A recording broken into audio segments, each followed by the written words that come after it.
Alright. Okay, today's a stream that, like, I definitely finish Project Neurocloud, the event thing. Hello, everyone. Welcome to the Saturday stream. Yesterday was kind of an unscheduled Project Nikkei, or not Project Nikkei, Nikkei Gaza Victory stream, but today I finally finished the event because I couldn't finish it before.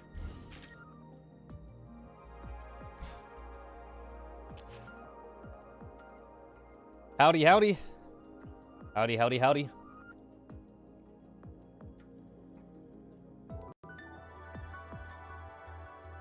I've already got the Burbank arcade furniture thing, and as far as the rate-ups are concerned, nothing really going on here. I did like a obligatory like 1 or 2 kind of like pull, and like I didn't get them, so kind of too bad about that.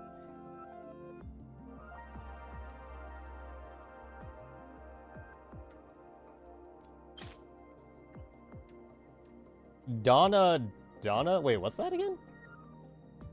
That sounds familiar, but like I don't remember. I don't actually remember what that is.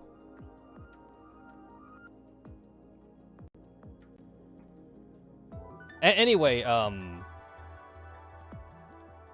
anyway, I know that Kluke is not going to show up on the EN server for a long time, so I got plenty of time to save up for Kluke.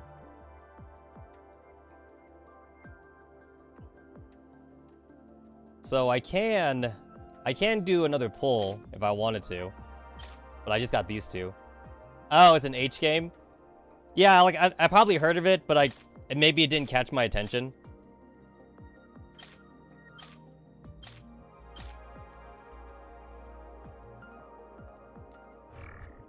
It has the same artist as the new bitches in PNC. Oh, okay. Like, you mean puzzle? All right. What is she? She's a specialist. Man, I have no idea how specialists work in this game. It's like I understand attackers and I understand snipers. I understand the warriors, the snipers, and the medics. I don't get specialist.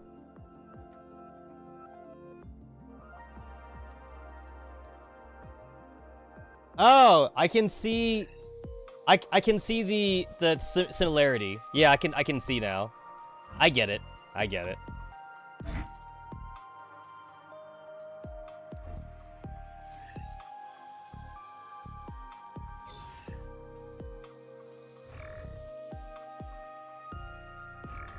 Yeah, we got the warriors, the specialists, the medics, the guards, the snipers.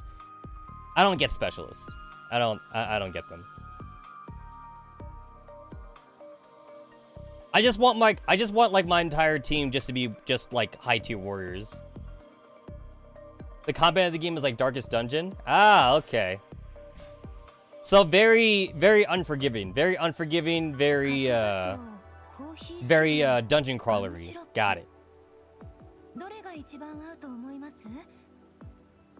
You could pimp bitches to get resources. Wait a minute. We have played that game. No wonder it sounds familiar. We've totally played that game. I mean, on the previous channel.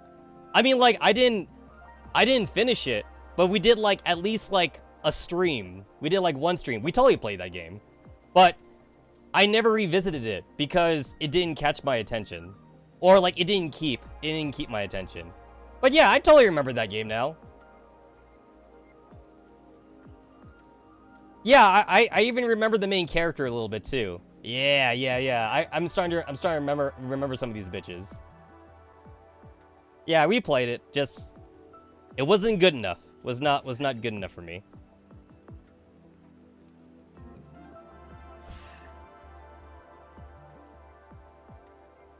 Specialists either buff, debuff, or other special statuses.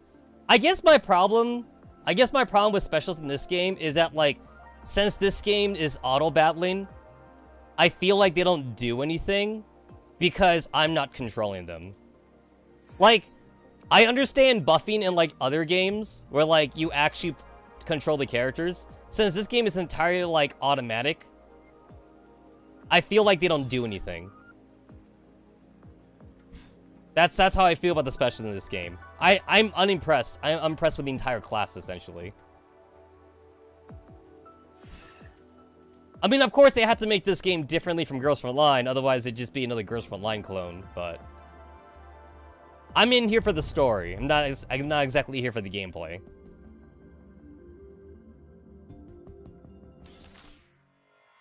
And then I know, like, a lot of people are, like, excited over, like, Bakery Girls or whatever, but I'm not.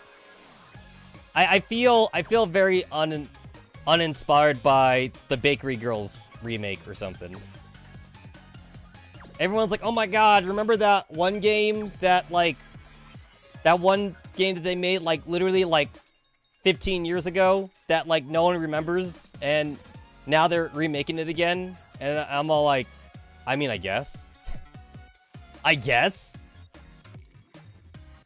Yeah, I'm very pessimistic about Bakery Girls.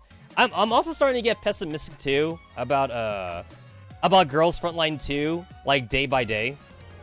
I feel like Girls Frontline 2, it's just gonna get canceled. Like, that's how pessimistic I become now. Because, like, there was, like, the 416 game that, like, they were also making too. And then that game got canceled. So, yeah.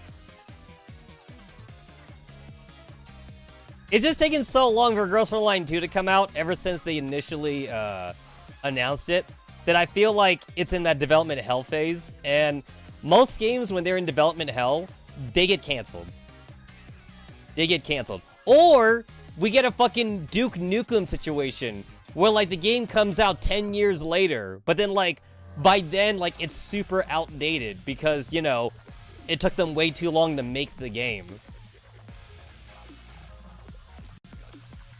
Same thing, too, for, like, the next Final Fantasy VII sequel. It's taken so long for Square to make that, like, I'm literally, like, forgetting the original Final Fantasy VII remake. I'm gonna have to fucking play that game again whenever the game actually fully comes out.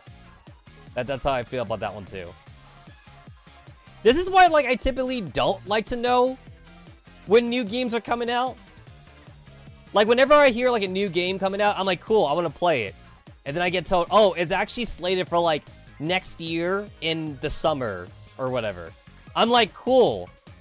So, like, is that set in stone? Or are they just gonna, like, you know, are they just gonna, like, put it off or something? Like, you know what game I was excited for last year that, like, got delayed? I was really excited for, like, Advance Wars Reboot Camp. I was really excited. And then, like, it got delayed. And, like, it keeps on getting delayed. And now I don't care about Advance Wars 1 and 2 Reboot Camp anymore.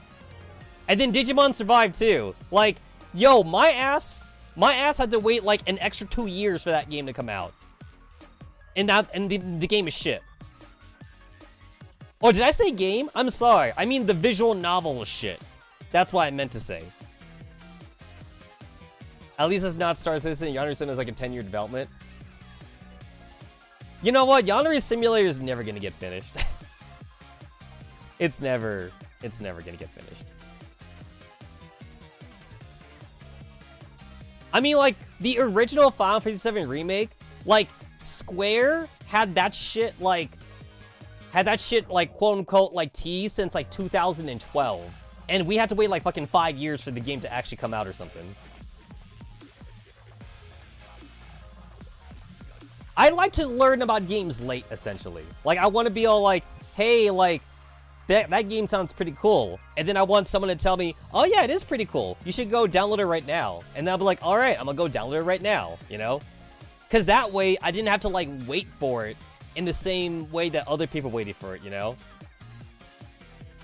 Like, yeah, things were so much simpler back in the 90s, you know? When, like, maybe you found out a game was being made, like, 6 months in advance. If then, assuming you even had, like, a fucking game subscription magazine or something. But if not, then honestly, like, you would just, like, walk into a store, because we didn't have the internet back then, and you just be like, hey, look, new game on the shelf. I guess I'll rent it or pick it up or something. You know, things were so much simpler back then. It's so hard these days to, like, be ignorant about, like, anything new coming out. I do the same thing, too, for anime. Like, I try, actually, to not keep up with, like, new release news. I just want to, like, learn that, like, this series is already over. Or I want to learn that it's on the second to last episode or something. That's what I want to learn. I mean, obviously, if it's a shonen manga series, then obviously it's not finished yet. Unless we're talking about, like, something really old, like Dragon Ball, or, like, even Naruto's old now or something, but I don't like finding out about, like, this new, like, cool, like, new anime or manga that, like, people are into, but, like, the series is only, like, episode 3 in, or it's on chapter 4 or some shit. And I'm like, oh, man. It's like, it sounds pretty cool, but if I actually take the time to read it or watch it now, I'm in the same... Now I gotta wait for the next, like, chapter or episode like everyone else is. I'd rather just wait then. If it's an ongoing series, then I try to do it by arcs then. Like, that's what I do for One Piece. For One Piece right now, since I'm still, like, into that, like, I wait until, like, an arc is finished. And then, like, I just do my best to, like, remain ignorant of, like, spoilers. And then, like, when eventually the arc is finished, usually there's enough, like, mini spoilers out there to kind of give me a hint that it's finished, and then I'll go and, like, read it or, like, watch it or something. I mean, that does have a downside, too, though, because, like, you know, if somebody dies, that's really hard to avoid, you know? Like, that will get spoiled for me. So, like, I kind of had to, like, I really have to kind of, like, just think about it. It's like, okay, wait. Do I think somebody's gonna die in the next arc? Because if I do, then maybe I will read the weekly chapter or something. Or, like, I'll watch the weekly episode if it's the anime-only thing. If I'm pretty sure, like, nothing that major is gonna happen, then, like, I think I'm in the clear. Because that's, like, the one thing I definitely don't want spoiled for me, is if somebody dies. But, sometimes, like, anime studios, they spoil you themselves, though. You know? Like, Naruto was really bad about this, actually, back in the day. Like, if you guys weren't into Naruto back then, let me tell you, like, the fucking, like, manga chapters and even the advertisements, yo, they were more than happy before the chapter even got released to tell you that someone died. Like, they're like, oh my god, like, next chapter, like, Gaara dies, find out how that happened. And I'm like, motherfucker, Shonen Jump, why you tell me that? I mean, yeah, I'm curious about how he dies now, but, like, it would have been cool just to have that dropped on me instead. Why you tell me that instead or something? Or, like, oh shit, like, oh, I forget, like, I think Gainax does this too. Gainax, they love to tell you if, like, a villain becomes a good guy or something. They're like, oh, like, in the next episode, or, like, in the next chapter, in the next arc or something, like, before it even comes out, they're like, remember that one villain that's been, like, a villain for, like, the first 3 seasons? Well, guess what? Like, she's a good guy now, and now she's falling in love with the main character. Find out how that happened. It's all like, bitch, why? I mean, like, the thing is that, like, I'm still gonna, like, watch it or read it, but it does feel like anti-advertisement to me, though. That, like, you're literally spoiling, like, the major part of, like, the next chapter. Just let me find out on my own. It's like, I get it, though. You gotta advertise the next, like, arc somehow, but, like, there's better ways to do it.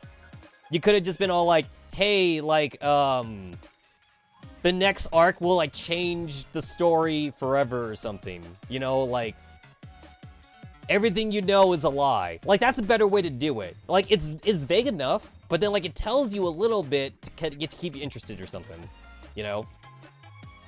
Or, like, heaven forbid if the tsundere actually confesses, you know? It's all like, hey, like, Tora-chan actually confesses without being a tsundere to the main character. It's like, ugh, I would have liked to see that too, but now you ruined it for me. You ruined it for me, company. It's the worst, I think, when they spoil it themselves. That's the worst. American movie trailers have gotten really bad in recent years too. They literally tell you, like, the entire movie like, in the trailer, you know? It's like, in the next new action movie this summer, find this white guy and this black guy who must work together to be secret agents. But the black guy's dad killed the white dude's mom, and the white guy doesn't know yet, but he finds out in the middle of the movie. Also, they both love the same chick, but, like, the girl only likes the white guy. So now it's a weird love triangle. And then also, like, at the end of the movie, there's a big explosion.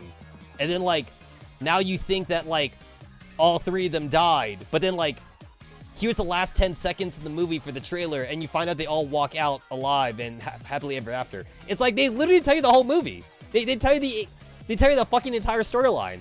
It's like, okay. I guess I don't have to watch the movie anymore? I really don't have... You've just told me the entire plot already. I'm gonna go... If I do watch the movie now, like, I'm gonna waste, like, $30 in the movie theater, and, like, all the plot interest points are just... I already know, like, how it ends. So, I guess I'm just watching it because I enjoy the actors now. I don't know, like... Back in my day, when they were, like, showing the trailer for, like, the Terminator or something, you know, all you saw was, like, Arnold Schwarzenegger, like, naked, and then, like, he, like, punched, like, some biker dude in the face and he takes his jacket or something, and he's all like, come with me if you want to live. And then that was the trailer. That was literally it. It's like, it showed you the main actor, and then, like, it gave you, like, a little bit of mystery, so you're like, oh my god, like, who's that super badass guy? And, like, why did he punch the biker dude? And why was he naked? I gotta watch it now. You know, like, I don't know anything about the movie. Like, that's how movie trailers used to be back in the day. But now movie trailers be all like, let us tell you the entire plot. And also, let us show you, like, the last, like, 30 seconds of the ending. So you actually know how the movie ends, too. Let us just show you fucking everything. You know? I remember the trailer for, like, the first Mewtwo movie back for Pokemon as well. Like, it was all like... It was all like, follow Ash Ketchum as he, like, goes into, like, another island or something. But what's this? There's, like, this new psychic Pokemon, and he talks human language. And then it's like, follow Ash and Pikachu as they try and save all the Pokemon, and that was it.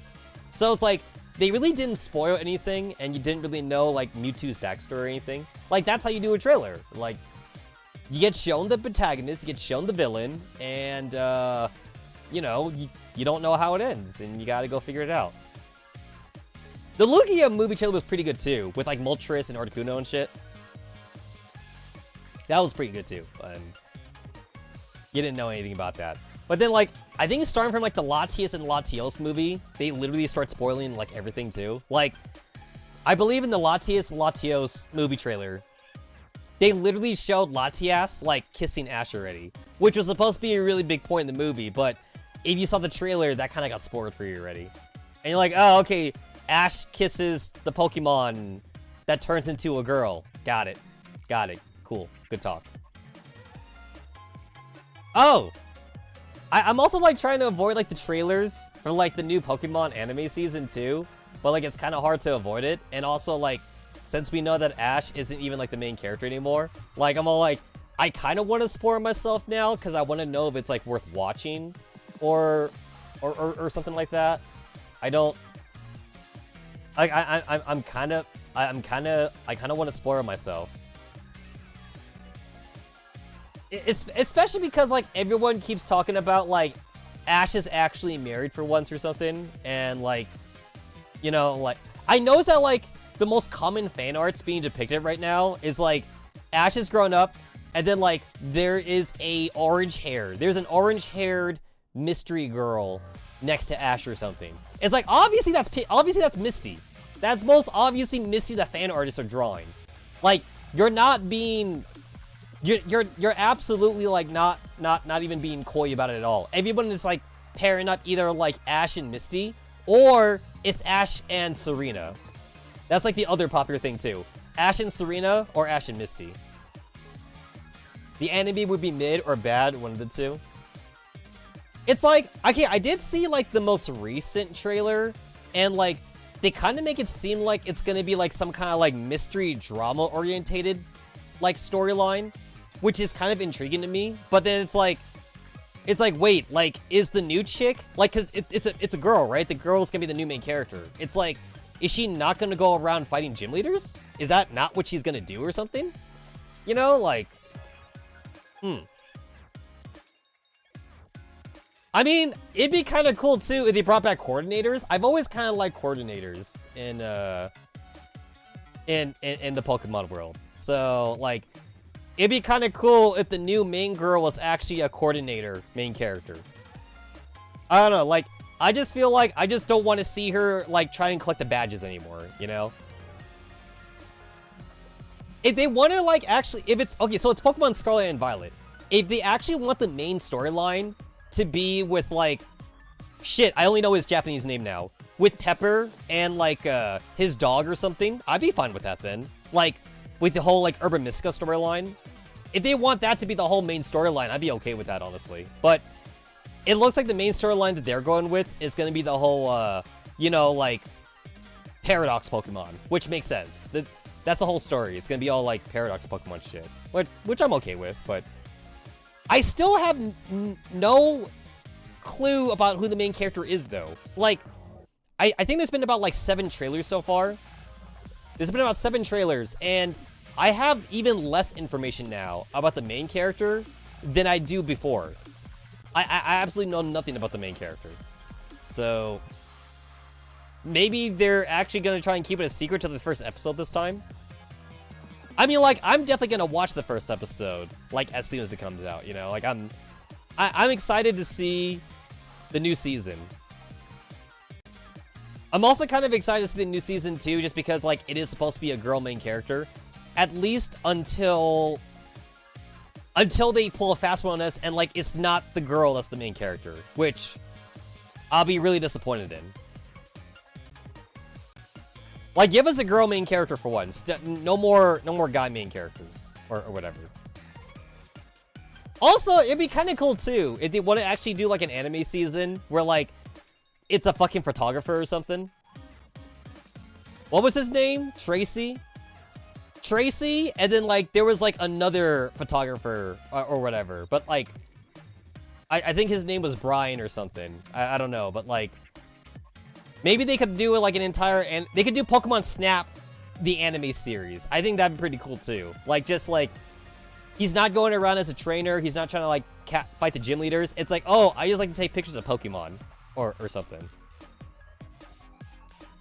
Well, you know what? Like Ash was pretty popular, like with the girls though. So like, putting Latias aside, or like any of like the Pokemon waifus that like, for some reason wanted to bone Ash, like, it'd be kind of cool if it actually wasn't one of, like, Ash's main companions.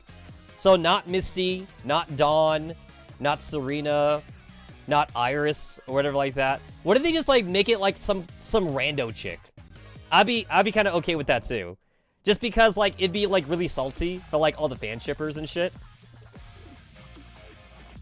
I feel like the anime producers should do that on purpose, just to get under the skin of all the fan shippers, of all the Poke shippers.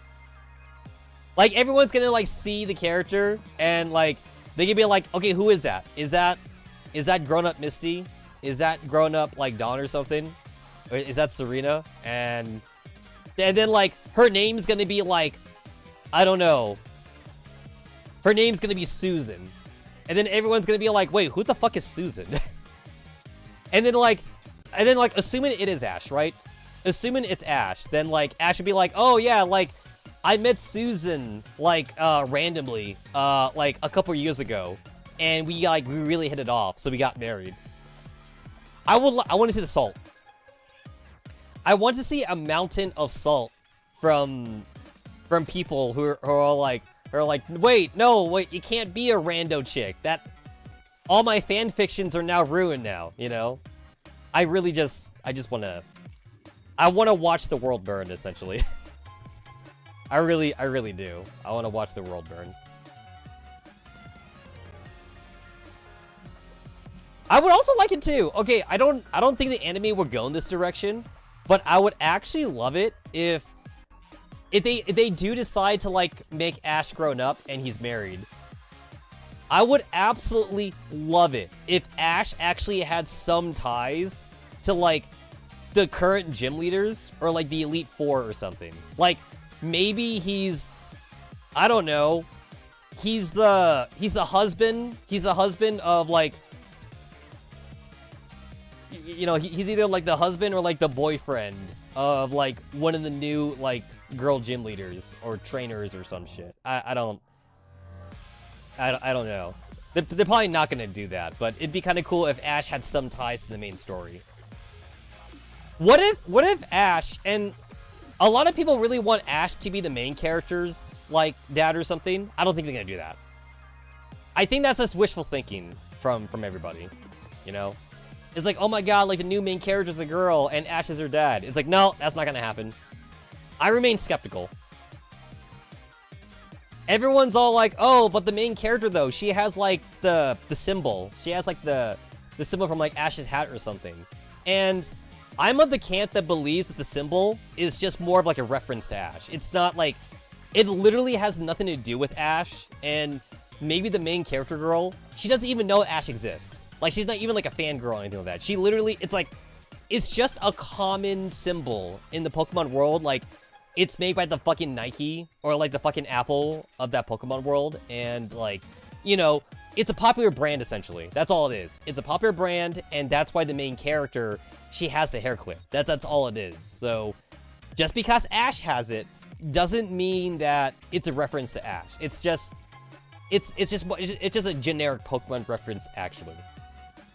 People are really like looking deep. They're looking super deep into like any kind of Ash connection for the new season, and I don't think there's gonna be one. I don't think there actually will be an Ash connection. Even though the anime producers, they did say that like there is gonna be some Ash connection in the next season, I think it's gonna be like such a tiny ass reference that people are playing it up just because, you know, the producers said themselves. You see, when the producers say connection, they just really mean reference. Like, there's gonna be a fucking Pikachu, like, in the first, like, Route 1 or something, and that'll be the reference. That's literally all it's gonna be. But now people is like, oh my god, like, it's gonna be her dad, or maybe Ash is gonna, like, visit, and he's gonna be a professor, or some shit, which, there's no way Ash is a professor. Ash is not smart enough to be a Pokemon professor. Ash is stupid, man. Unless they make Ash smart, which I don't think that's I don't think that's gonna happen. I mean, they turned Gary Oak into a professor, but like that happened like back in season 5 or something, so we already knew that he was a professor. I don't know. I remain very skeptical. And people are already making like fanfiction too of like the new anime season, like even though like it's not even out yet. People are already making fanfiction, which I don't even want to call it fanfiction because it's not even out yet. It's not fanfiction. It's just people just literally just making like their own like Pokemon dojins at this point. I don't know. I mean, Pokemon Dojin is fanfiction. I don't know what I'm saying.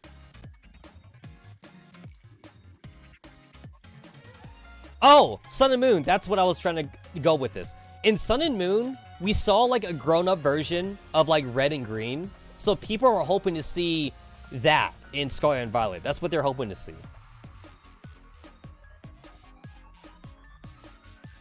If you really want to stretch it with a time skip for Ash, yo, make Ash like Nemona's dad or something. Cause like everyone knows that Nemona is like battle crazy and shit, right? So what if Nemona's battle crazy because her dad is Ash? That would make sense. I'd go for that. Honestly, I'd super go for that. But until I see it though, until I see it, I'm gonna remain skeptical of the new season. I do hope though that they go into more detail about all the gym leaders' like personalities, kind of like how they did with the Sun and Moon anime. I want to see more Iono. That's what I want to see. I want to see more Iono. Actually, if Iono, you know how like in every season, like a gym leader is always like one of the main companions. Can we get Iono to be like one of the main companions for the next season, please? I would be very happy with that. Please make Iono one of the main companions. Like, she could always be like doing like a stream or something, like every time like the main character's in a fight or something. Also make her like almost like borderline like what's the word I'm looking for? Not yandere. Make her like borderline clingy to like the main character, because like Nemona is a yandere, so like Iono could be like, she'd be like, hey, stop trying to like bother like my BFF or something. I don't know. Iono was like the youngest of all the gym leaders. I mean, I'm not counting the Elite Four, because Elite Four, we have like a literal child. She's like, what, like 5 years old? We have like a fucking 5-year-old Elite Four member. So, putting the Elite Four member aside, Iono was like the youngest one, I think. So, Iono could definitely be a traveling companion in the next season. And they have to know that Iono's the most popular one, right? They have to know she's the most popular one. So, I would definitely be happy. I would definitely be happy with that. Or, you know, they could just, like, totally, like, pull a fast one on us and, like, make it into, like, and make Ash, like, the main character again. And, like, they lied about, like, retiring Ash. They could, like, do that as well. So, I don't know. I don't fucking know. I don't fucking know. Anyway, we got a little off topic. I literally only have 2 days left of the event because like I couldn't talk last week, so I couldn't finish this off last week like I wanted to. But now we're here, and I can finally finish off the rest of the story. Last we left off, Soul became like a fucking actor, and now she's like participating in like all the hero shit. Puzzle is going around like reprogramming like all the fucking like bodyguard statue things because like they're going haywire. I assume it's a sanctifier problem because like we literally have a sanctifier hanging out with the main character, with the professor, and like Persica's being like very clingy. Persica's like, no, don't trust her, professor, because she's a sanctifier and shit. That's where we left off last time. So let's see where we go from there. It's literally been like a whole week, so I kind of need to like see this again. Oh yeah, there's the concert too. Okay, I'm glad I'm rereading this. Yeah, so like Kuro and Nanaka were having their concert, right? They're having their concert, and like the statue is going haywire and shit. And then like Soul jumps in. She puts on her like her fucking costume. And then we found out that, like, the fucking agents in this sector, like, they're, like, weird because, like, if they find out that, like, something's actually wrong with the festival, they're gonna shut down or something. So, we had to, like, act like it's all part of the show or something. And then, like, Soul puts on her, like, fucking, like, hero costume, which is pretty cool. I kind of want that skin, but the only ways to get skins in this game is to pay for them, though. There's no free-to-play way to get skins in this game. Unless, like, it's the one, like, they give everybody, but it's not like Girls Frontline where, like, all the skins you could get as a free-to-play player. I looked up, too. Like, I thought this game, you could get them for free, like in Girls Frontline, but it turns out you can't. You literally have to pay for them. There's no way to get skins otherwise, so I'm a little disappointed in that. Yeah, alright, cool. Alright. I got it now. I got it.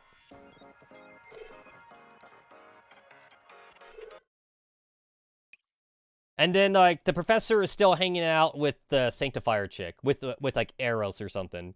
And Persicaria is still, she's still, like, being clingy. At the Crescente Theater, in the audience seats. Now that the concert is over, the agents have left in orderly fashion. Right now, the only people left are Persicaria and Eos, who are facing each other down. Yeah, okay. I remember this. At the very last second, like, Persicaria finally finds out that Eos is a Sanctifier. I mean, like, the professor already knew, though. He already knew the entire time, but, like, he didn't say anything, because he didn't want to, like, worry Persicaria. I mean, Persicaria kind of found out anyway, because she's a smart gal. So now she's all like, no! Get away from her! And shit. And I just happened to be stuck in the middle of two of them. What's wrong, Persicaria? Calm down, Eos. Why are you so hostile to Miss Eos all of a sudden? I'd like her to give me an answer. Then by all means, please state your question, Miss Persicaria. Meow. The two of them are staring daggers at each other. The nearby cat shudders and burrows into my arms. Didn't you notice just now, Professor? She'd use a mysterious power to protect you during the disturbance just now. Well, I'm very grateful for that. Condensing operants like that is not something an ordinary tour guide agent could handle. Such an attack method strongly resembles an old foe of ours. Oh my, is that so? Everything in the burping sector is connected to entertainment. As a guide, it's perfectly reasonable for me to know a few cosplaying tricks. What an illogical explanation. And you, Professor, you knew from the beginning, didn't you? She might have been covering up at first, but right now we need her help. Understanding her isn't a bad thing, in more ways than one. Especially when she's already shown her good intentions. Plus, no matter how you look at it, she's done nothing dangerous. She hasn't done anything dangerous yet, right? But Professor, relax. I had already taken your concerns into consideration from the very beginning. I gave Persicaria a meaningful look, indicating that I knew about Eos' identity long ago. Once she realizes what's going on, Persicaria slowly stands down. Since you've said as much, alright then. Haha! In any case, I'm glad everyone's safe. So, what's going on? I don't know either, but Persicaria seems really mad. My instincts are telling me that it's best not to butt in right now. Now then, what happened on your end, Persicaria? It's like this, Professor. Just like I told you in the transmission just now, Mysterious Warrior Omega suddenly went berserk. Mysterious power burst forth from him, probably several dozen times the normal amount of operants he possessed. And the look in his eyes was completely different from before. It looked very unnatural. Director, you're here. What happened to Omega? And then he just rushed out in the direction of the theater without saying a word. We couldn't stop him. I contacted you right away, but then the call was cut short. I rushed over right away because I was worried, and then I saw the rampaging statues. So basically, Mysterious Warrior Omega and the statues went crazy one after the other. Yeah, when you consider the timing, both incidents have got to be linked. And the huge change that took place in him, it reminded me of monsters we've seen before, very strongly indeed. You mean the entropy? Maybe Mysterious Warrior Omega's been entropanized. But how? He was just fine during the street show, so when did he? We don't know how long the entropy virus can lie dormant, and he could have been deliberately concealing it, like Oldell. Okay, so I do know, and I found this out from the Reddit, that this event is coming out of order for the EN server, because I think the EN server is only up to chapter 6 or something. And this is like chapter 9. Like Mordent Residence is like chapter 9 or something. So like this is technically a spoiler, because like we found out about like characters and shit that like I think the server hasn't learned about yet. So I don't know why Mika like had to give us the event now. It seems kind of odd. I don't have an answer for that, and I don't think anybody has an answer to that, as far as I saw in the Reddit. All I know is that, like, I just saw a lot of people saying that, like, this event is technically a spoiler. Like, this event is like 3 chapters ahead of what the EN server's on. Which is kind of bullshit, honestly. But that's the nature of, like, these online games. Because we don't have the next chapters translated yet, I guess. Which seems kind of weird because we don't have the next chapters translated, but they took the time to translate this event, though, which we're getting out of order. So why is that?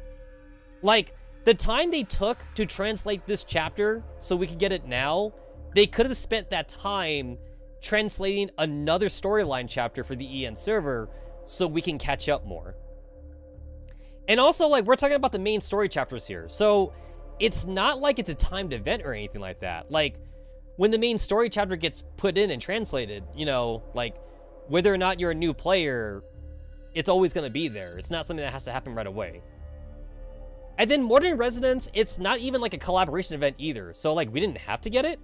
So, I don't actually know what Mika's thinking right now. It doesn't make any sense to me.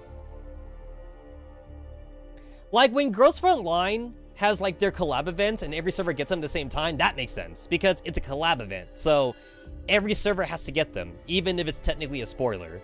Like with Valhalla, for example. But with this one, it's an in-game thing, so Mika gave it to us out of order. I don't know. We had stuff out of order also on normal GFL, and that's what's weird about it, though. Because, like, is it a translation problem, or is it something else? Because if it's a translation timing thing, then, like, why don't they just translate the other stuff that we don't have in GFL then, you know? It's like other than, like, story things being out of sync, like, also, like, our gachas are, like, out of sync too. Gachas, yeah, there's no reason for the gachas to be out of sync. You know, that's kind of weird too. I don't know. Still no detective costumes. The detective costumes are pretty nice. I wouldn't mind simping for that one for a little bit. I mean, like, I've already simped away all my tokens on the wedding costumes, so I don't even know if I have any tokens left by the time the detective outfits come in, but we'll see. Mika being Mika. I have never seen a game company operate the way Mika operates. It's so weird. Like, I'm going to assume, honestly, and this is, like, from a lot of information I gleaned from both the GFL Reddit as well as the Project NeoCloud Reddit.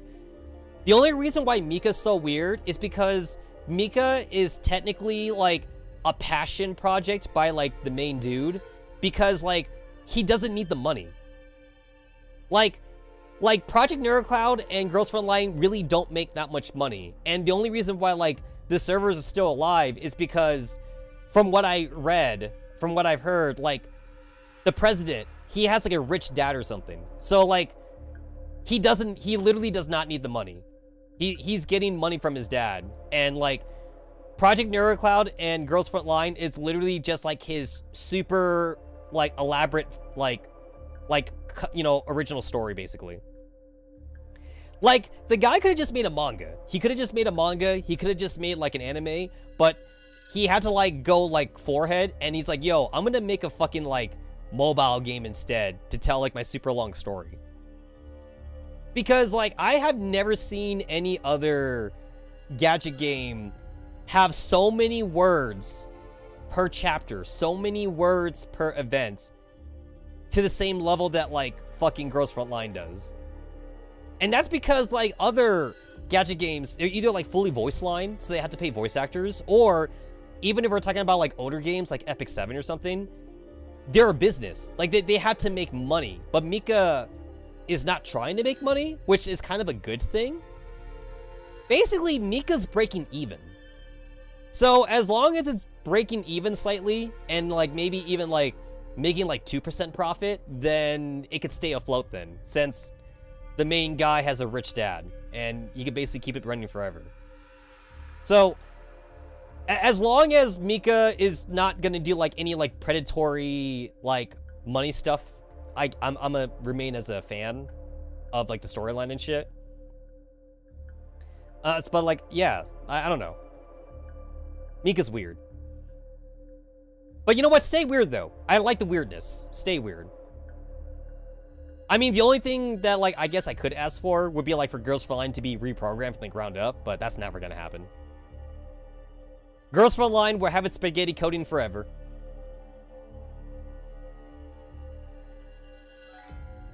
Alright, mysterious warrior shit, right. Our priority right now is to find him. Do you know where Mysterious Warrior Omega is right now? That's such a fucking mouthful. I'm just gonna call him fucking Omega from now on. That's a lot to say. I've sent people to look for him and asked those foxes to help. They should be getting back to me soon. I'm back, Miss Merrill. Speak of the devil. What's the situation like? I'm sorry, we couldn't find any signs of KTV agent. That's to say, Mysterious Warrior Omega. Isn't he in armor? He should be easy to recognize, right? Burbank is huge. It's not hard to hide yourself if you want. Omega was with me when I was checking the statues. If I'd known, I would have been wary of him. He might have been the one who planted the seeds of entropy in the statues back then. But was that really the case? I glanced at the anxious-looking cat beside me. While I don't know what exactly is that virus you're talking about, Omega has never left the Burbank sector before. Then maybe someone brought the virus in from outside. Are you questioning my management of the firewall? In general, I do not allow outside agents to enter, with the exception of Nanaka and Kuro, as well as Nasita and Puzzle. Puzzle? Don't tell me she. There's no point in playing guessing games. Why don't we focus on finding the agent that we're sure is infected with the entropy virus? That's right. Although Nasita and I stopped Omega's plan to ruin the concert, I'm sure that he won't be content to leave things at that. If he did it once, he'll do it again. We need to find him ASAP. But we are ready. The searching ability of the traders and agents alone are nowhere near enough. Also, the ongoing festival will greatly affect our search speed. Miss Merrill, the situation is urgent, so please. I refuse. Huh? You want me to call out the festival and get the Sanctifiers in here to do a thorough search, right? That is impossible. But it concerns everyone's safety. Do the ordinary agents think like you? Unfortunately, Miss Merrill's decision is correct. Eh? Hosting the festival is the mission of the Burbank sector. Naturally, it has the highest priority. Yes, and not only that. Burbank's agents are numerous, but the neuroclouds probably can't parse complicated things like attack and taking shelter. Trying to force an order through like that would only throw them in confusion. That's also true. Also, given your position, I doubt you want to have too many Sanctifiers running around here now, do you, Professor? Eos looks at me and winks. But then what should we do? We don't know where Omega is. We don't know what the next step of his plan is, and we have no idea when he's going to act.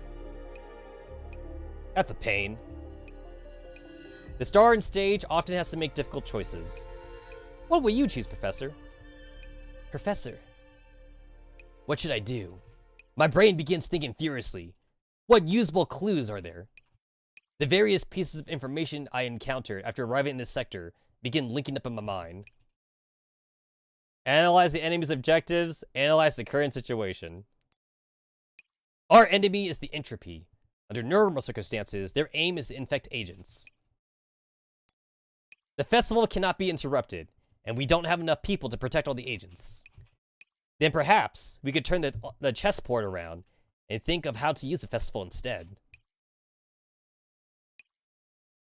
She made use of her position to design an immersive play, and during the performance, she arranged for that enemy to take part and interact with it.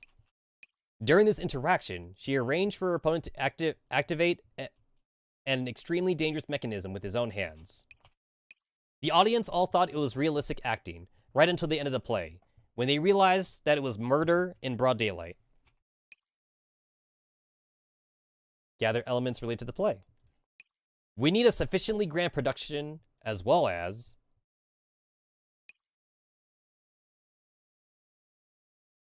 We're already getting a fucking flashback. This literally happened in the last episode. How are we already getting the flashback?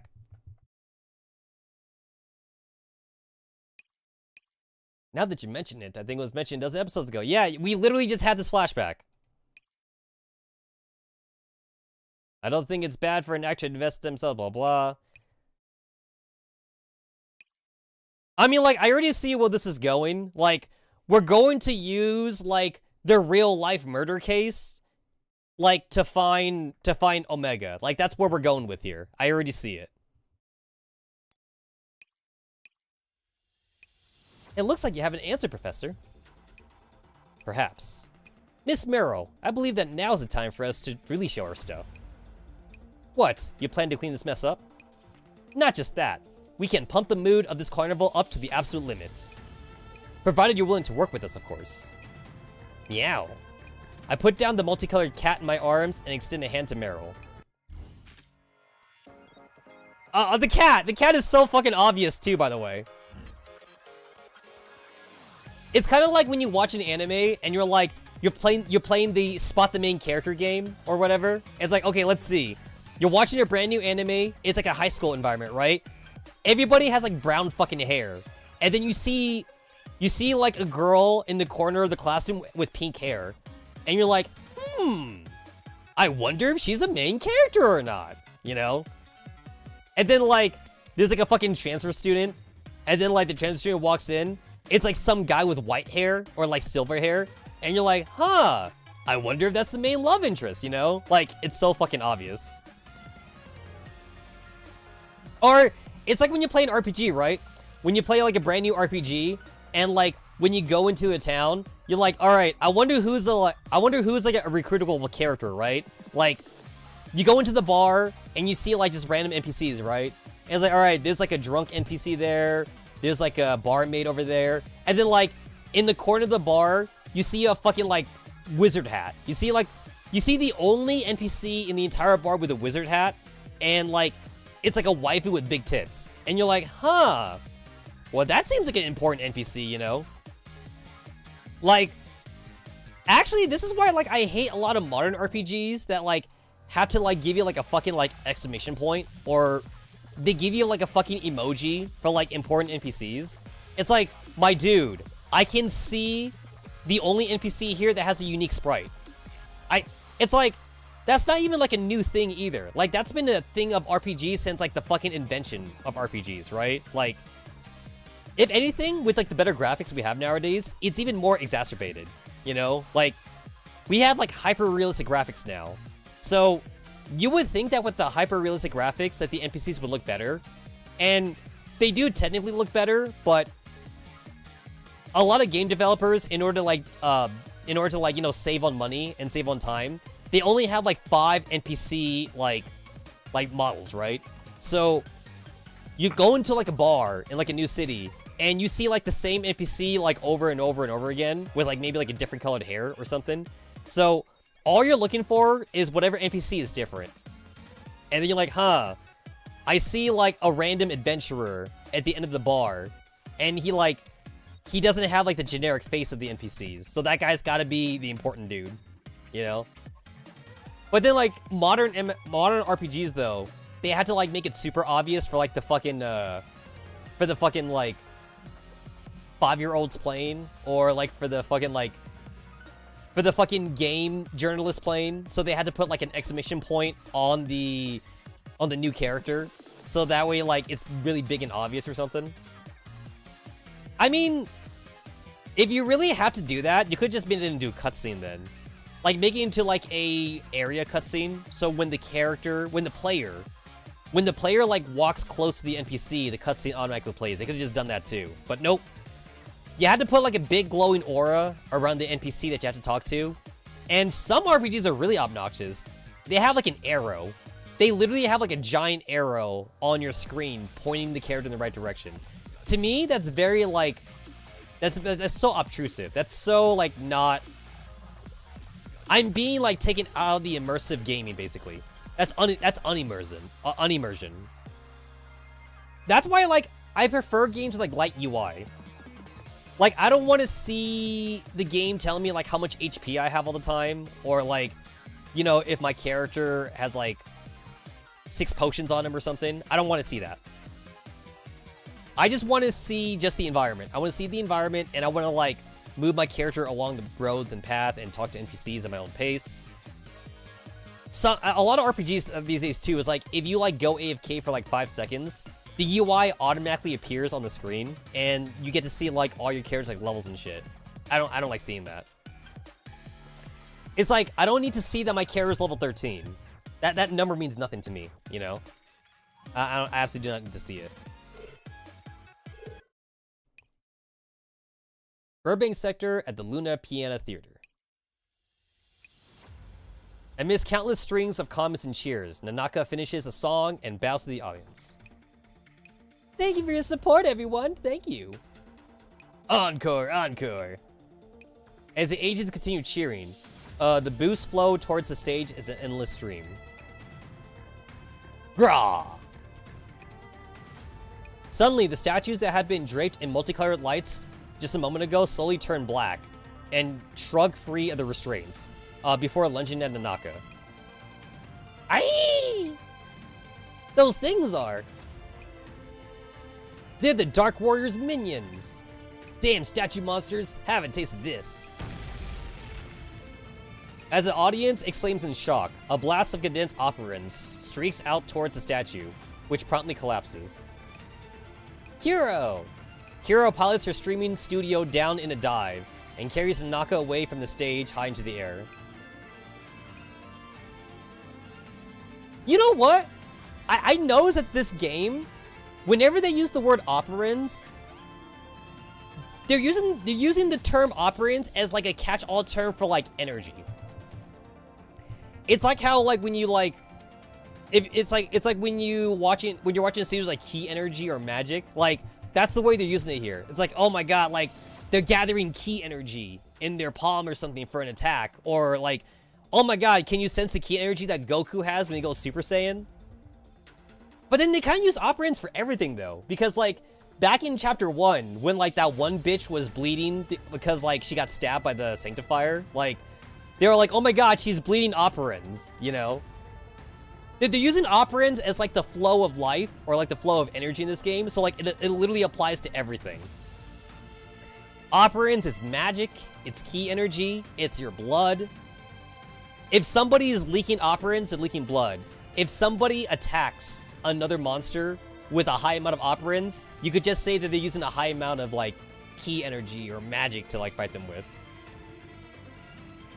It's like, what is operans? I don't think they've actually really even explained what operans were, like, back in Chapter 0.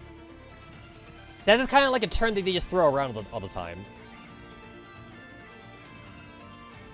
I know that Persicarius said something about, like, how operans was, like, the stream of data that, like, holds together Magressi or something. But then, like, I guess my question about operans is that, like, is that a term that would be used in Girls Front Line? Because I don't think it is. Girls Front Line, they use the term Digimine. They use the term like Neurocloud a lot in Girls Front Line, but I don't think they ever have a term for energy in Girls Front Line though. I think when they want to talk about energy in Girls Front Line, they literally use the term energy. They don't use the term operans or anything. And like, if anybody was going to use the term operans, I feel like Team 404 would use that term. Because Team 404 does, like, a lot of, like, electronic warfare shit. And every time that we do electronic warfare in Girls Front Line, we should be using the term operans then. Like 45. When 45 does hacking, and you know how, like, we have combat, right? We have combat inside the electronic warfare in Girls Front Line. They should use the term operans then. Like, it's like, oh, like, when 45 is, like, doing the hacking thing, she has a high amount of operans compared to, like, someone else that, like, isn't good at using hacking or something. Like Rose 65 is kind of like the hacker of Anti-Rain, for example. So she has higher operand control versus like Sotmod, because Sotmod's not good at hacking or something. I don't really know. I mean, like, maybe GFL 2 will have ties to both games, hopefully. I wouldn't mind that, you know. It is kind of weird that, like, Girls Front Line is happening at the same time as Project Neurocloud is, and Girls Frontline 2 is also being written too as we speak, assuming it's not going to get canceled. So I would love to see characters from both games in Girls Frontline 2. So we already know a couple of repeats in Girls Frontline 2. It's like we got Non-Getting Revolver, we have Groza, we have 45, we have 9. But like, as far as I've seen in those teaser pics though, I don't think there's any Project Neurocloud characters. Like, there's no Nonaka, there's no Nasita, there's no like Soul, there's no Persicaria, there's no Croquet or anything like that, which is kind of a shame actually, because I really like Croquet. I mean, maybe we might see them. I mean, it would be really cool if we got Persicaria in Girls Frontline 2. Like, okay, so Girls Frontline 2 is a time skip. I think it's a 10-year? I think people were saying it's a 10-year time skip from Girls Frontline 2 to Girls Frontline 1. So maybe Persica is on the run. Like, the real Persica is on the run, and like we don't know where she is. And we have Persicaria in a T-Doll body with the commander. I definitely would not mind seeing that in Girls Frontline 2. That'd be pretty cool, actually. Maybe in Girls Frontline 2, maybe we could see both Persicaria and Persica, like in the same room or something, you know? That'd be pretty nifty too. Or at the very least, maybe Persicaria wouldn't be in T-Doll form. Maybe she'll just be like a fucking phone AI for the commander. Like, every time the commander like goes on his computer, like Persicaria's on his computer, you know? She's all like, "Welcome back, Professor." And then like the commander's all like, "Stop calling me Professor." And then Persicaria's like, "Oh, I'm sorry, Commander. I'm so used to calling you Professor," you know? Like, maybe we could have that instead. I don't fucking know. I guess my biggest concern with Project Neurocloud is I'm concerned that this game is not going to have any ties to Girls Frontline as a whole. I know that Mika says that this game is canon because like this game supposedly takes place after Singularity. This game takes place somewhere around after Singularity, and Mika does say that this game is canon. But to me, the canonicity of this game doesn't matter if we never see these characters, if we never like hear about this game in the other forms of media. Like, if we never hear about any of the shit from Girls Frontline, or if we never hear about the shit in Girls Frontline 2, then can we really say it's canon? You know? Basically, it's a fucking dream. This is a fucking dream sequence. Like, the commander might as well treat this as like a fucking like Valhalla dream that 416 had. You know, like, even if it's quote-unquote canon, it doesn't matter. It doesn't matter because we're never going to hear or see these characters ever again, which is kind of a shame. And then what about the Sanctifiers too, right? What about the Sanctifiers? Like, I assume that like in a year from now, the Sanctifiers are going to be like recruitable, maybe, or some shit. Maybe we'll get the Sanctifiers as like T-Dolls in Girls Frontline 1 or some shit. I don't know. That would be amazing if I can get like a Sanctifier T-Doll in Girls Frontline 1.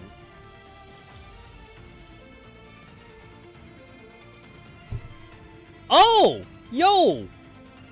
People can fly in this game. That's another thing too that I just remembered. So, in this game, because they're in a server, and like operants is kind of like magic in this game, people fly, or the agents, whatever. The agents fly in this game by using operants. Like the Sanctifiers, a good half of the Sanctifier, like higher tier characters, they can all fly basically. So, if we translate that into the real world in Girls Frontline, then they need to have jetpacks or something. But a lot of these Sanctifiers, though, they don't have like any like aerodynamic jetpacks on them at all. They literally don't have anything. They just fly because of magic operants or whatever. So they can't look the same in Girls Frontline that they do in this game because it doesn't make any sense, like, you know, like aerodynamic real life wise or anything. And then I'm pretty sure Persicaria can fly. So if they ever make Persicaria into a T-Doll in Girls Frontline, then maybe like they gotta give her like a hover ring or some shit. I don't actually know. And then like I don't think Croquet's mech can be realistically made in Girls Frontline at all either. Like, the only reason that like they can even make a giant mech like that in Project Neurocloud is because technically none of this is real. So everything is just made out of data. There's no like materials to work with. You don't have to like get metal. You don't have to get like, you know, like copper or gold plate or anything like that, or wires. So like, if Croquet was ever turned into a T-Doll in Girls Frontline 1 or something, it's like, what's she gonna say? She's gonna go to the commander and be like, Commander, I need like 1 million credits. The commander's gonna be like, what do you need 1 million credits for? And Croquet's gonna be like, I want to make a giant mech. You know? And then like, the commander, assuming that he has his memories as a professor, he's gonna be like, Croquet, I don't think that's even possible in real life. Like, okay, like, have you guys ever, like, looked up, like, if Gundams were, like, realistic in real life, you know? Like an actual Gundam or, like, a mobile suit? I think I remember reading, like, a lot of scientific posts on, like, in the Gundam forums and, like, Reddit shit. Like, it's impossible. It's literally impossible to make a giant mech like that work in real life because of the square root law, right? Like, the mech would be so heavy that it would shatter itself upon, like, trying to be built. Like, the only way you could ever make a Gundam in real life and, like, actually have it be operational would be to make it in space. You would have to make basically, like, space mechs, but because, you know, like, at least there's no gravity in space. Or, you know, they're not being sandwiched in space the same way they are on Earth. You can't have like, land-based mechs. You can only have space mechs in real life. Maybe you could have, like, moon mechs or something, like, because the moon is, like, I think the moon is, like, 0.3 gravity of the Earth or something. So, as long as, like, it's on a planet with, like, relatively weak gravity, you could probably do a mech like that, too. But you cannot have a mech, like, at least the way we have an anime in real life, just because it would be too heavy. Unless we come out with, like, some brand new material in real life that, like, is, like, super light and super sturdy like titanium, but, like, it's not heavy as titanium. I don't know. There's a lot of things in Project Neurocloud that doesn't translate well in real life, because Girls Frontline is real life.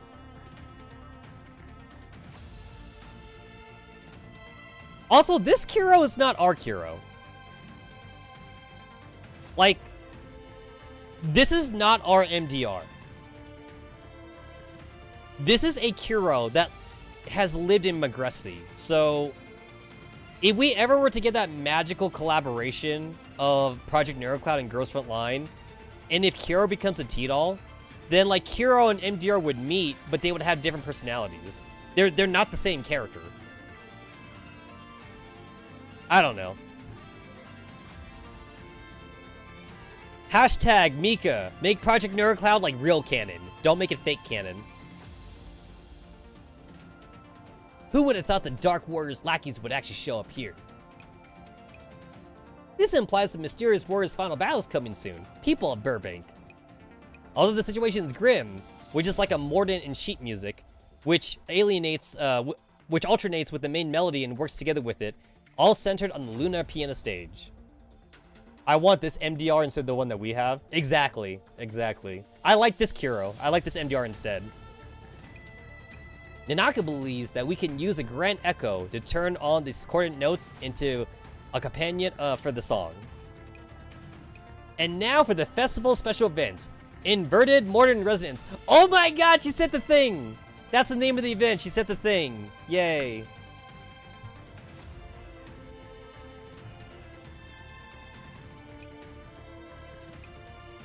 Well, hope you help us out. Kiro and Nanaka are looking forward to how everyone will do.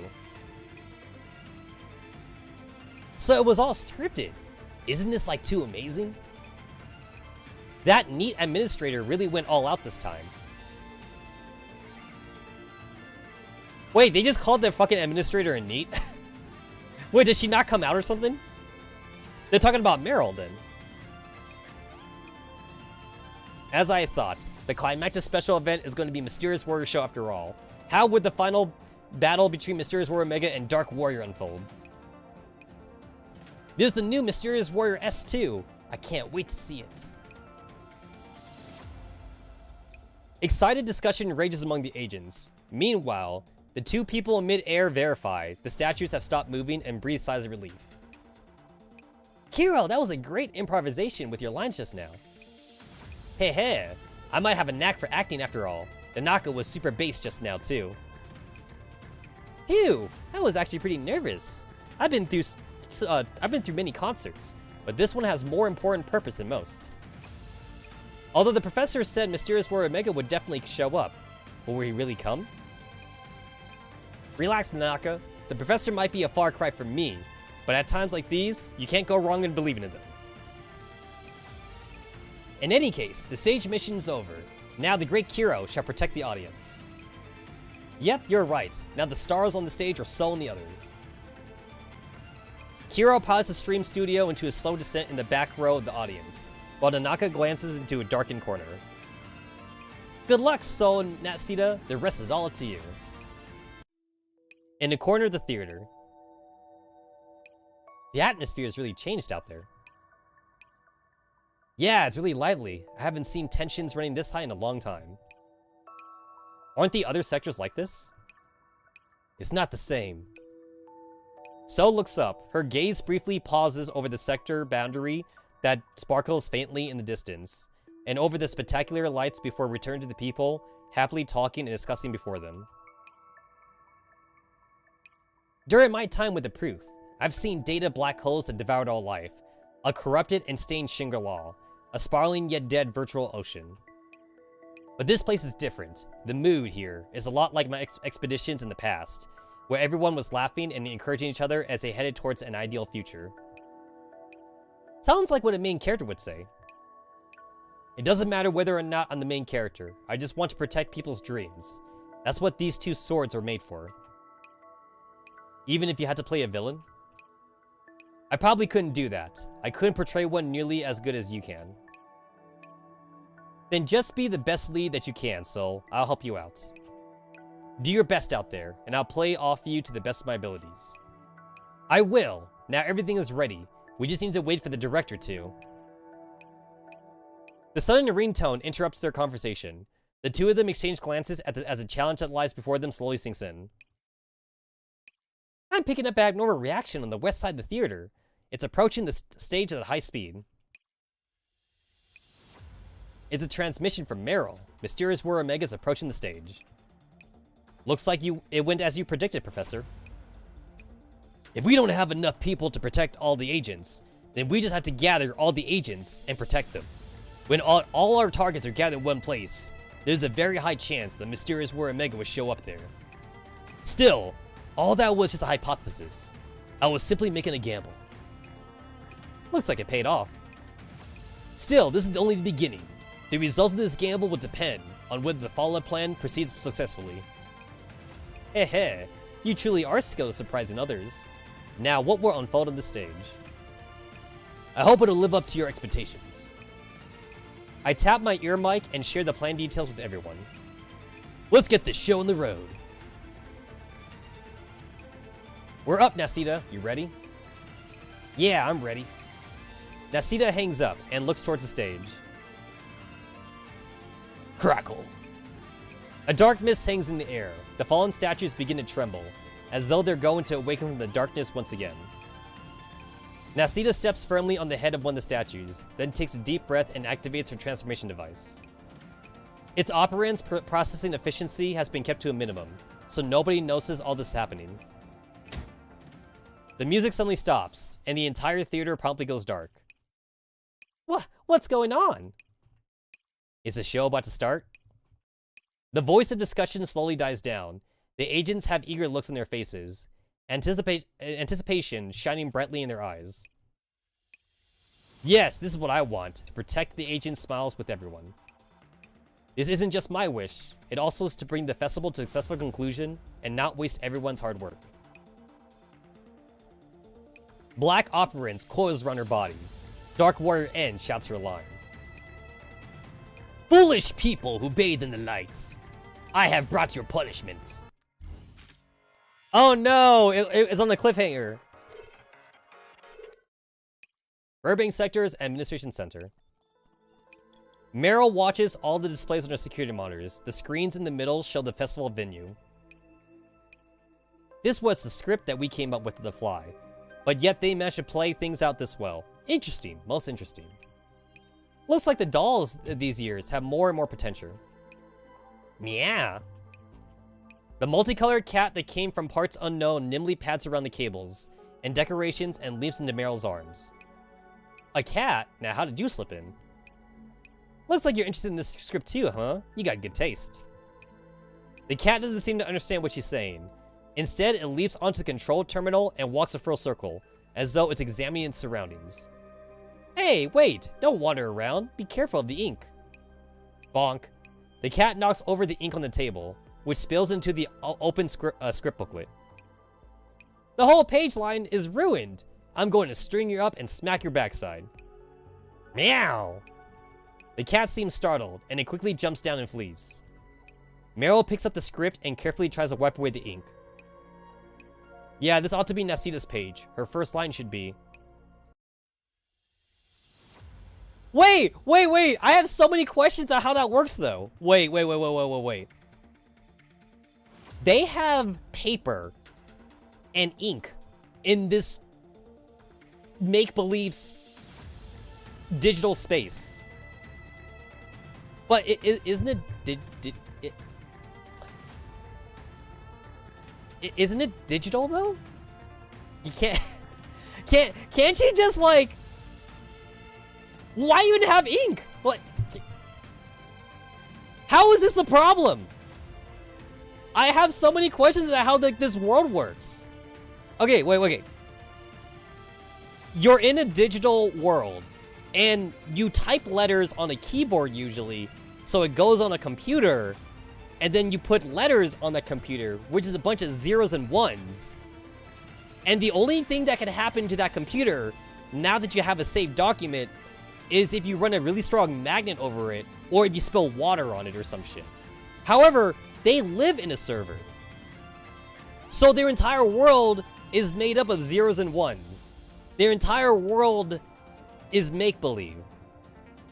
The cat knocked over an ink cartridge. Now, in real life, your cat knocks over an ink bottle, it goes over the piece of paper. You don't have that piece of paper backed up. It's not in digital form on your computer, and you don't have an extra copy. That's the only one in existence. That script is ruined now, and now the only thing you could do at that point is to rewrite the script from scratch, and you had to go based off your memory now. However, they live in Magressi. They live in the Magressi server, so... Isn't there like a Control-Z button that they could just push in real life? Or in their version of real life that just undoes the ink cartridge? And also, like, what would that even look like? Like programming-wise? Would that be like as if, like, the script got corrupted or something? And, like, they can't read it anymore? I mean, technically that script, it should exist in the ether of the air that they're breathing or something. And also, wait, they have computers in the Magressi server. It's like a computer within a computer. Also, they literally live in technology. So why do they have the script on a piece of paper in the first place? Like, shouldn't the script just be on the computer screen? So that way, like, Meryl could, like, read it off, like, as Nasida's, like, saying her lines and shit.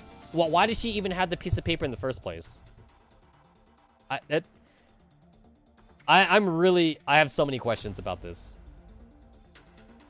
And I know this isn't the first time that you, like, refer to paper, because, like, in the previous, like, storyline chapter, at least for me, it was chapter 2, like Croquet was talking about how, like, it's better to read manga on paper than it is to read on the screen or something. So, Croquet has a library, and she reads manga in a book, but that book is make-believe, though.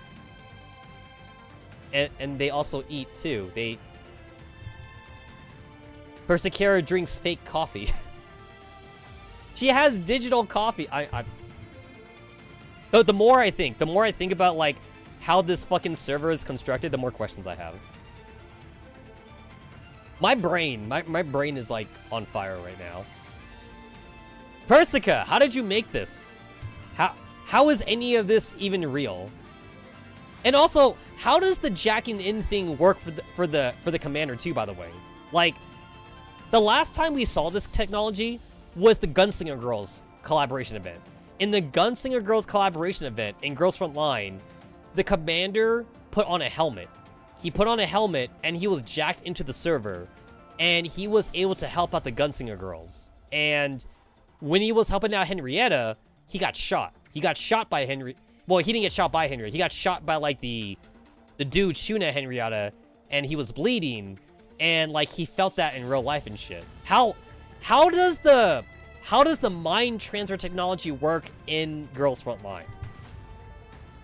I mean, like, I doubt that the Mika president, I doubt that he's a fucking scientist or whatever. He's just a guy who likes to write his own stories.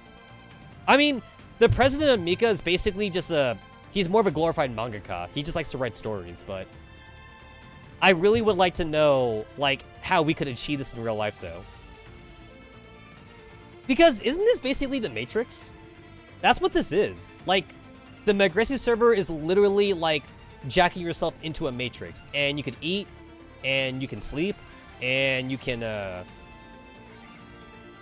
I assume that you could have sex, because, like, Kiro keeps making fun of the professor and Persicaria for, like, boning each other and shit. I think it's not just Kiro. I think a couple other characters do that, too. Like, it's Kiro, and I think it's also, like, Croquet or something. Like, they keep thinking that, like, Professor is, like, having sex with Persicaria or something. And they know that the Professor's real. They know he's a real person. Everybody else is an AI. But the Professor's real. So... And every time that the commander in this world takes damage, he does feel it in real life. So, I assume it's like how in the Matrix, like, every time, like, Neo takes a hit, like, his heart rate, like, goes up or something. And, like, they see it on, like, the heart monitor in, like, the real world and shit. And then, like, every time somebody dies in the Matrix, like, they're basically, like, they're having, like, a heart attack in the real world. And then, like, they're, like, coughing up blood in the real world, and then, like, eventually their heart just stops or whatever. I assume that's what this is like. So, I guess my question is then, if they have the technology to, like, literally, like, make, like, the Matrix in, like, Girls Frontline universe, why not just make it then? Like, from what I've seen from, like, the politics in Girls Frontline, a lot of, like, the human-on-human interaction for politics is basically, like, about land ownership. Like you got a new Russia, you got, like, neo-Soviet Russia or whatever like that, and, like, they seem to be, like, the big powerhouse along with America or something. And, like, you know, like, over, like, 90% of the world's, like, irradiated, so, like, there's not that much farmland and shit, so everybody's fighting for, like, good land and crap. Everybody's fighting to, like, live in the green zone. And then, like, there's the orange zone, and then there's, like, the red zone and shit. But, you know, it's like people need space, people need land, people want to have their own families and shit, because people are still trying to live in, like, this cancer zombie radio world. But if they can make the Matrix in Girls Frontline, though, then they should just do it then. And, like, 80% of the population could live in the Matrix, and then, like, 20% could work on trying to, like, retake the planet from, like, the radiation, as well as, like, you know, like, zombie hunting, you know, kill all the zombies and shit. Like, why is politics even a thing in Girls Frontline?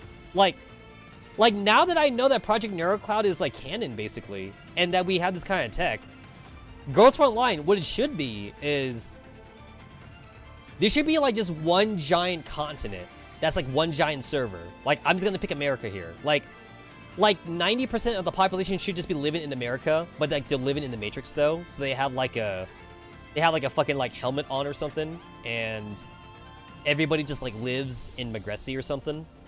And in Magresi, they technically have infinite resources and shit.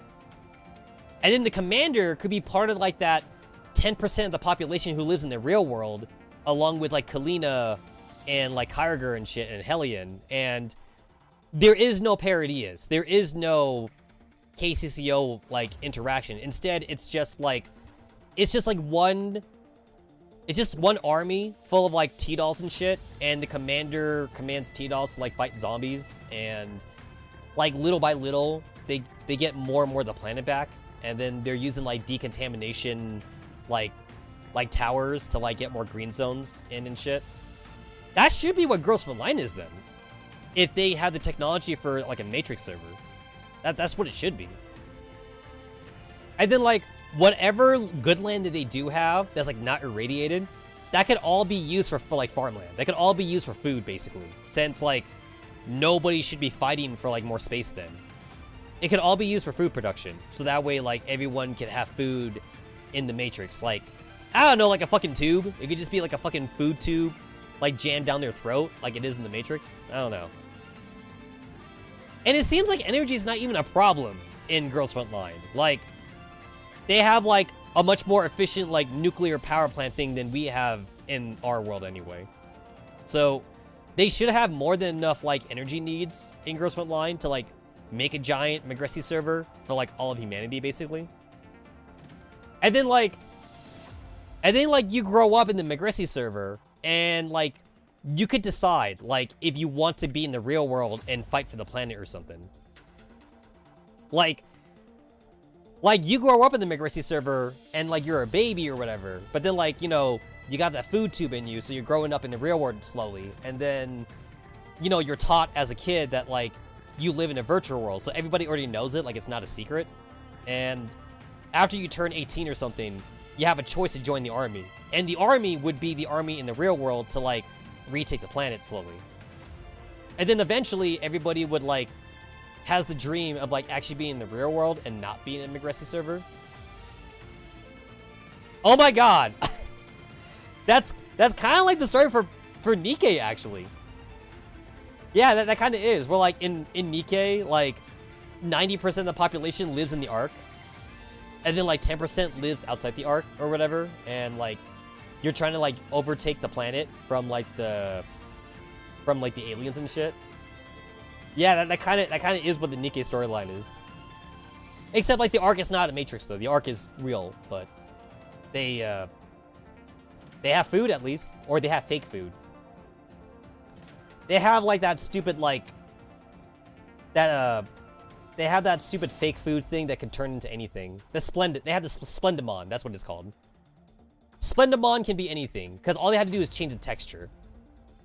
It's some kind of like superfood that can have like, all you have to do is like inject nutrients in it, and then like you could turn it into anything. You can make it into chicken, you can make it into like a cookie, you can make it into like a smoothie or something. Man, we should have that in real life. Some kind of superfood that could be anything. I guess that means that technically everybody in Nikkei is a vegetarian, because like they obviously don't have the landmass to like raise cattle and shit, or like to raise real chickens. So everybody's a fucking vegetarian. Like not by choice though, but just because like they are eating like processed food. That sounds about right. All right, I went on like one super huge tangent there. All right, let's get back to the fucking Project Neurocloud. At some point, Dark Warrior N has appeared on top of the statue, wearing a mantle of black flame. Dark Warrior N, it's you. Do you see now, S? This is the blackest night of all. The statues are under the control of the darkness, and your friend, Tetsamaru and their lover... Wait, what? Okay, wait, I was not expecting that. Okay, so the professor and Eos are lovers. Got it. We fucking boning a sanctifier. Got it. You know what? That's exactly how it's working in Girls Frontline though. Like, we're literally given the D to like all the ringleaders. So the ringleaders are our bitches. So that's literally how this game is gonna work too. It's like I say, give this game about another year and we're gonna get the sanctifiers on our side. The sanctifiers are gonna be like in the gacha or something. And maybe in a year, this game will also get like the oath system, so we could get married to like all the fucking agents and shit. Yo, I'll fucking marry the sanctifier, sure. The spotlight comes on, illuminating myself and Eos tied up in the corner of the stage. Our faces pale as we look around. I can't believe you actually brought them into this. Dark Warrior N, you're despicable. If you want to fight the darkness, then you must sacrifice something. Choose S. Will you protect the audience, or will you protect the people you're closest to? Damn it! I won't abandon anyone. Anyone can say pretty words. Now back them up with your actions. Mysterious Warrior S can do it! Do your best, Mysterious Warrior S. Beat this trial, and make Dark Warrior N fight by your side. Oh, I remember that little agent. She got confused in the previous episode because, like, she saw Nasita, like, being nice to Soul. And she's all like, no, you're the bad guy. Why is the bad guy being nice to them? And they had to lie to her. They had to, like, be like, oh, like, actually, Dark Warrior N is a good guy. She's like a double agent or something. But don't tell anybody or whatever, so... So, little agent is the only one that knows that Nasita is actually a good guy. Where did this kid come from? Is she an agent from the children's zone? What are you even talking about? How could N fight alongside S? N's a hero of justice too. She saved me once. I can't do anything, but I can still cheer them on. That's because they told me that I was their friend too.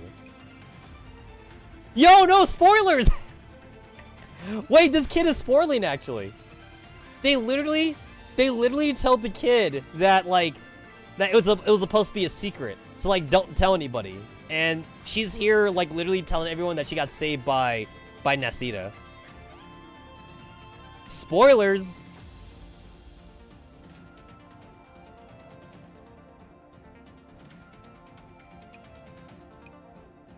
What startling energy she has. It's the polar opposite of most agents. Indeed, it's much different from most agents of Backseat. That's how agents ought to be. Mysterious Warrior hasn't shown up yet, stay alert. And have you already seen an agent like that? As we talk, the sound of electrical static comes over the comms channel. Everyone, be careful. The target has entered. Stage left. I look at the place where Persicaria mentioned. Holy shit! Yo, he looked pretty badass, actually, not gonna lie. A distorted... I mean, like, he looks badass in, like, an edgy kind of way, if I was, like, 13 years old again. A distorted, dark-colored figure looms silently into view. Its cold, dark glare meeting my gaze. Ugh! Gargle. His brightly colored armor has been completely eaten away by the darkness, and the writhing tentacles that emerge from his shoulder silently declare he is no longer a hero protecting the light. So he did show up. Miss Merrill, please stick with the plan to protect the audience. Thank you for that unnecessary line. Stage 2's hover program has been activated. The area where we are suddenly lurches into the sky. At the same time, monitors and screens appear all around, continuing to depict the stage on the stage. Once we get you into the sky, we won't have to worry about the audience on the ground. Oh, really? You must know that I'm not the only one who fell into despair because of suffering. What are you saying? Hung!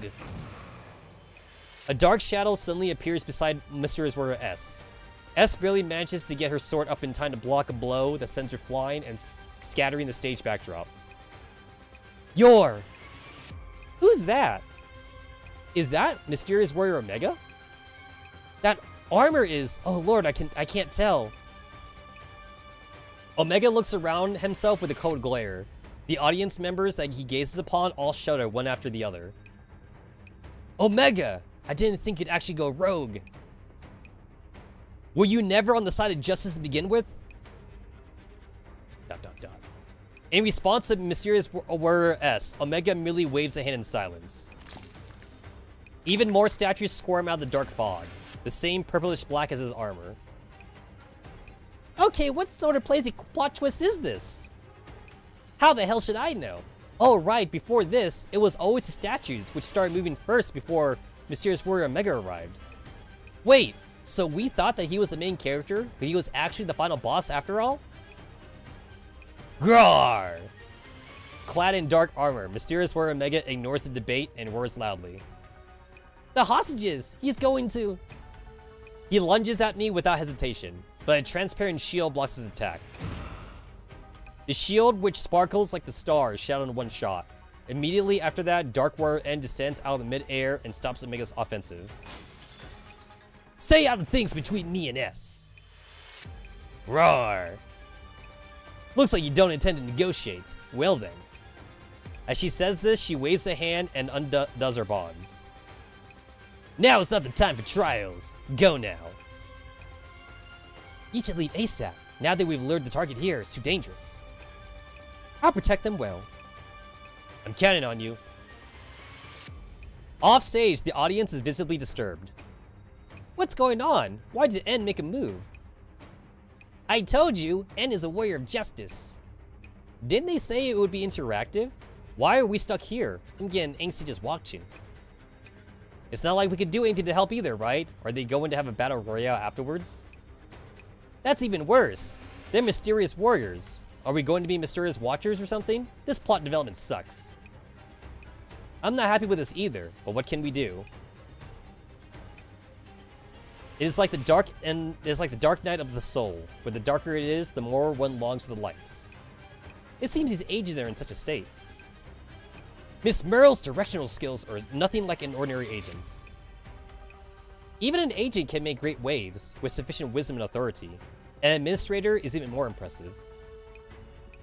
However, even though So and Nesita have managed to hold back the statues, it seems they would be hard-pressed to save everyone. It looks like our stars simply aren't strong enough, Professor. That's because the real stars haven't all made their entrance yet. By which you mean? Very well, it seems to have something else in store. In that case, I shall bear witness to the charm which directs all this theaters, until this curtain falls. Why did you make a move, N? So you haven't completely fallen after all, have you? Let's put my situation aside for now, S. Right now, you need to face Omega. He no longer believes in the light. Right now, you're fine alone. Mysterious Warrior S, will you still believe in your justice even now? No matter what kind of situation I face, I will always choose to protect everyone. Why do you persist? Your meaningless justice only proves how laughable you are. As Dark Warrior N questions her, Mysterious Warrior S is beaten back by the Blackened Omega and his statues, and she has been forced to retreat to the edge of the stage. Look around you! You can't do anything! You think that because you underestimate the power of justice? Mysterious Warrior S grits her teeth. It knocks the statue monster back, but Omega's blade slashes across her helmet. Her mask breaks, and a deep wound appears on Soul's face. Even so, her conviction still burns strong in her eyes. There's still something I can do. Me, my friends, and everyone here.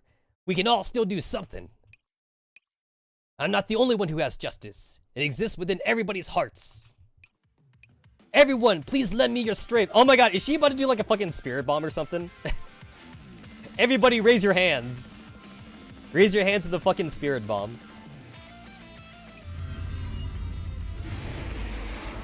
Just as Mysterious Warrior S finishes speaking, the skies of the Burbank sector flicker, and a massive progress bar appears in the night sky. It is then that Meryl's voice booms through the air. Following Mysterious Warrior's Omega's undecided betrayal, all the statues throughout the Burbank sector fall under his control, and the sector now faces an unprecedented crisis. No matter how brave Mysterious Warrior S is, he's going to have a hard time finding this many enemies. That's right, she's in a pinch. However, she does not stand alone. Just like she said, the power of justice resides within the hearts of each and every one of you. Dear festival attendees, please look at your bracelets. The new program has finished downloading. Now raise up your hands and let hope become your strength. Where's the program manual? It says option 1, destroy the bracelet and let your accumulated operants flow into the Mysterious Warrior of Justice. There's also option 2, join the fight. What does that mean? Let me try. Among the darkened audience, one agent takes initiative to raise her hand. The bracelet transforms into dancing motes of light which vanish. Right after that, a flare of blinding light engulfs it. What is this? Wow, I'm a Mysterious Warrior too. Is this for real? Let me try. I feel so full of power. Will you send your operants to the Mysterious Warrior and help them win? Or will you become a Mysterious Warrior yourself to defeat the statues and resolve the crisis? Right now, the right to choose the ending is in everyone's hands. We are all ordinary people, but we are also all stars of our own stories. Here and now, Let us help the story into its happy ending. Ah, that's cool. That's cool.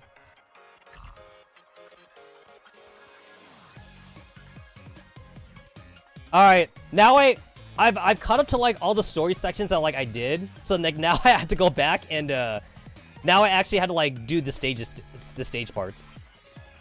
I mean, like I'm over level for this event, so I should be fine.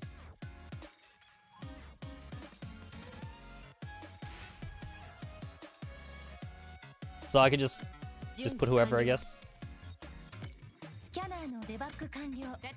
Yeah, sure, why not?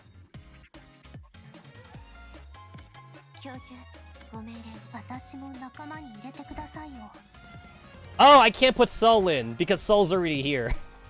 That makes sense, I guess. Oh, this asshole's got the Soul costume. I want the Soul costume.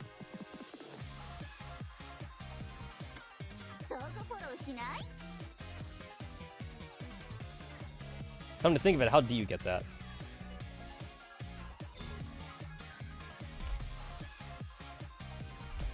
Oh yeah, they gave it to you for free! I forgot about that shit.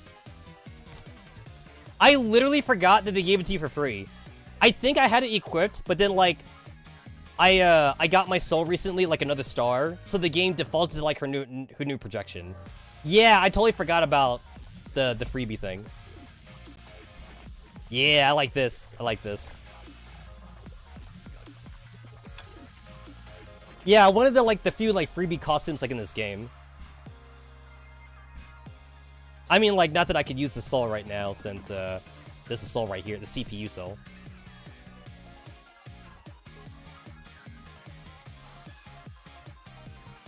There are empty slots in the current formation. What? What are you talking about? What? What are you talking about?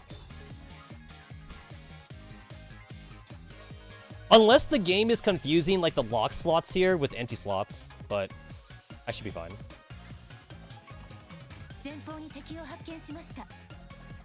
It's not empty. It don't look empty to me.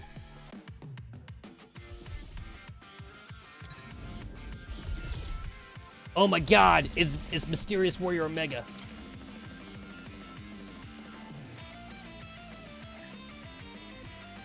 I mean, this shit's it's a scripted fight anyway.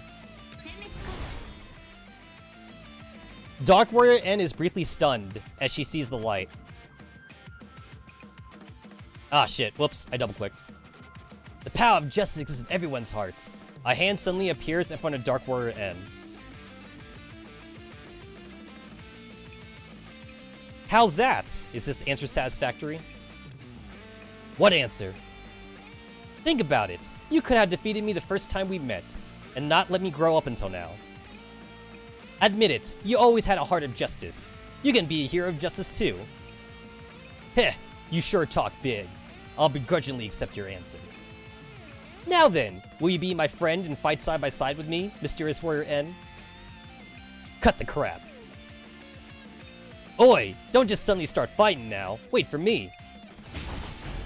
You know, this kind of reminds me of like the Dark Magical Girls, like in a lot of Magical Girls series, where like they do like one season where like the Dark Magic Girl is a villain, but then like she gets recruited in the next season. And like the reason why she always gets recruited too is that like the Dark Magical Girl, she didn't have any friends or something, or like she was like an orphan child and then like the bad guys got to her first or something. So the main character always befriends the Dark Magical Girl, and so like, look, you can make friends too. So then like the Dark Magical is like, you're right, I can make friends. And then like she joins the good guys in the next season or something. N, behind you. Thanks. Ha, we're finally fighting beside each other, and I've been waiting for this. Me too. Perhaps I've always hoped for a day when I could return to the lights.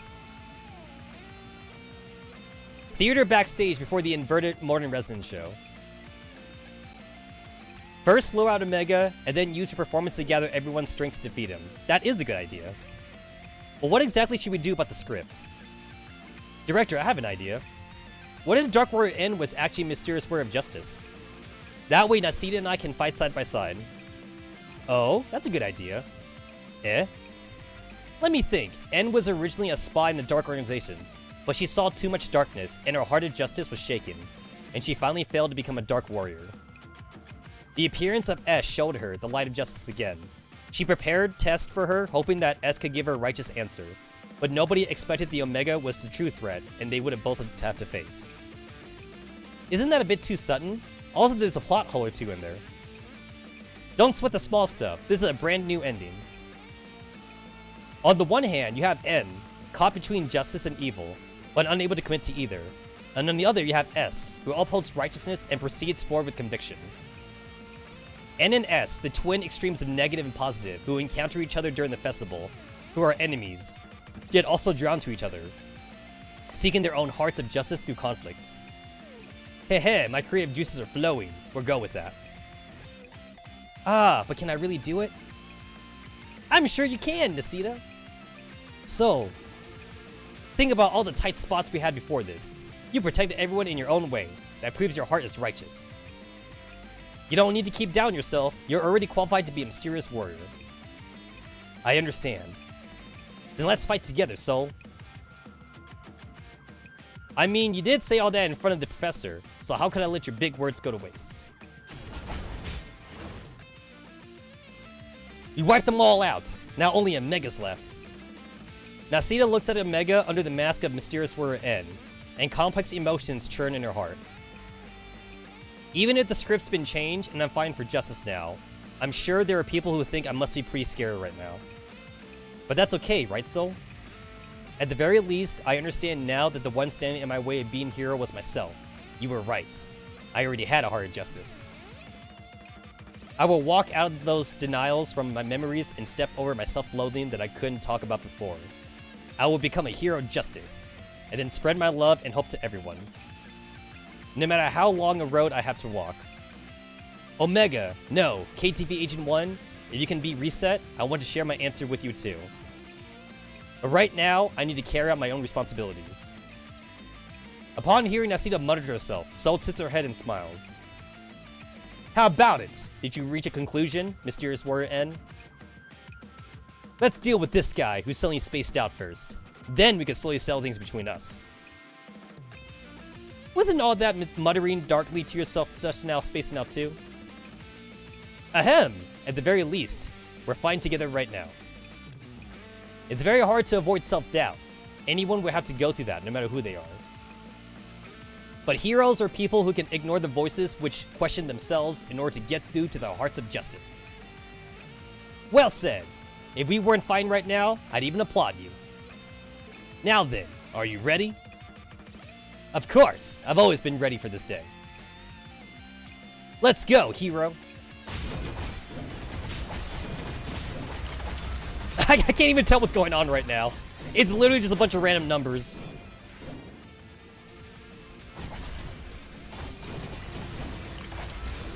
I mean, I'm pretty sure I don't have to do anything here. This is literally a scripted fight. I was actually about to activate the skill just to see it, but like I didn't have to activate it, I guess.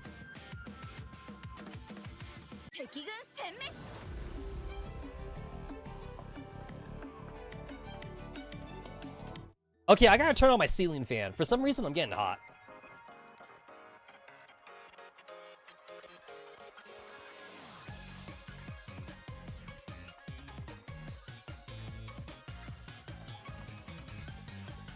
Oh shit, I just realized it's April all of a sudden. Like, it's not exactly winter anymore, but then like, if for some reason, like it's still kind of cold here in Vegas. But I don't know, my bedroom right now is kind of warm. But I wonder if that's just because of my computer. I have no idea. But yeah, I'm kind of sweating a little bit, so I'm drinking some water right now. Alright. Okay. Alright, we're good. We're good.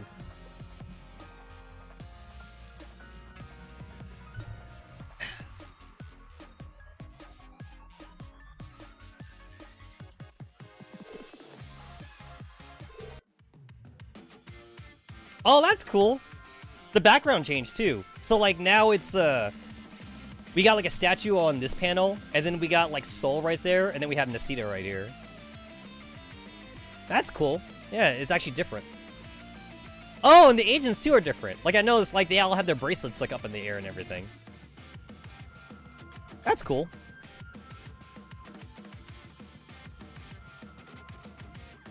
The entire theater boils and cheers and shouts. As far as I can see, agents are either transforming or handing over the bracelets.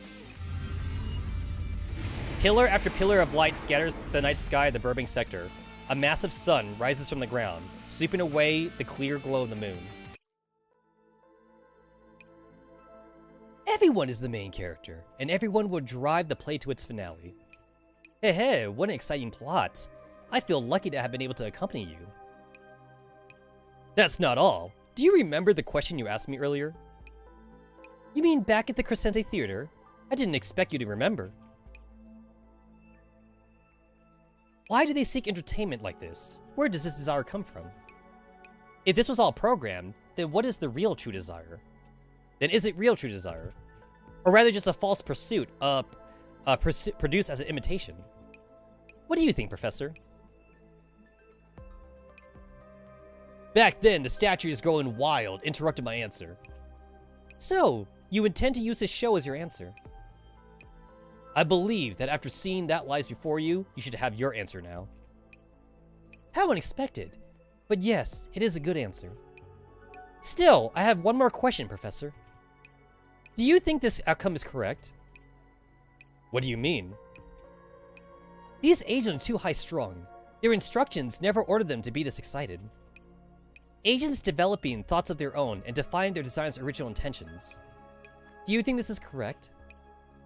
She looks at me, and her eyes gleam with the reflected stage lights, as though an entire cosmos was contained within them. From her serious tone, I suddenly realized that perhaps the answer to this question was the ultimate objective of her journey to this place. I believe it is both correct, and that there is meaning to it. I don't like it, but it has already happened. It's none of my business. Io's eyes grows wide in surprise, as though she gained some kind of treasure, and then she smiles in satisfaction. So, this is your answer. Thank you, I understand. You know what? I do feel that, like, eventually in this game, the Sanctifiers are just not going to be the real villain anymore. It's going to be very similar to Girls Front Line. It's like, oh my god, like, we gotta take down Samus Ferris because they're, like, the bad guys and whatever. And now it's like we're fighting Paradius and shit. Because, like, Paradius is, like, the real villain. It's gonna be like we're fighting against the Sanctifiers, and then, like, it turns out that, like, maybe there's actually, like, a virus in Megressi. So, like, everybody has to work together to, like, fight against the virus. Including the Sanctifiers, so... And then we have, like, the Sanctifiers, like, allied with, like, the Oasis and shit. That's how I feel like it's gonna be in the future. Still, no matter what my answer is, you can have your own answer. Because I cannot influence your will. No matter how much we discuss it, it has already happened, and anyone is free to take whatever answers they wish from it. Freedom! What a truly valuable thing it is in Megressi. She sighs and looks away. I follow her eyes towards the sky, which is bright as day. This might be the first day that Burbank has ever seen. I hope the agents don't get the wrong impression from it.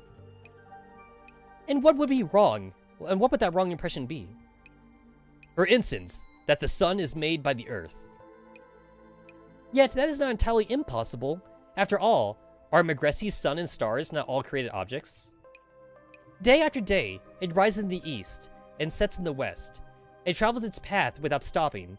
Its mission is clear in its heart, and it sees nothing else. Is there still nothing, even now? Now there is. No, perhaps this always was from a long time ago. As we chat, a crisp chime comes from the screen in the sky. The progress bar is up at 99%, and the remaining portion undoubtedly belongs to the stars on stage. Oh, cool! We get like a cool little CG thing. That's screenshot worthy. Nice.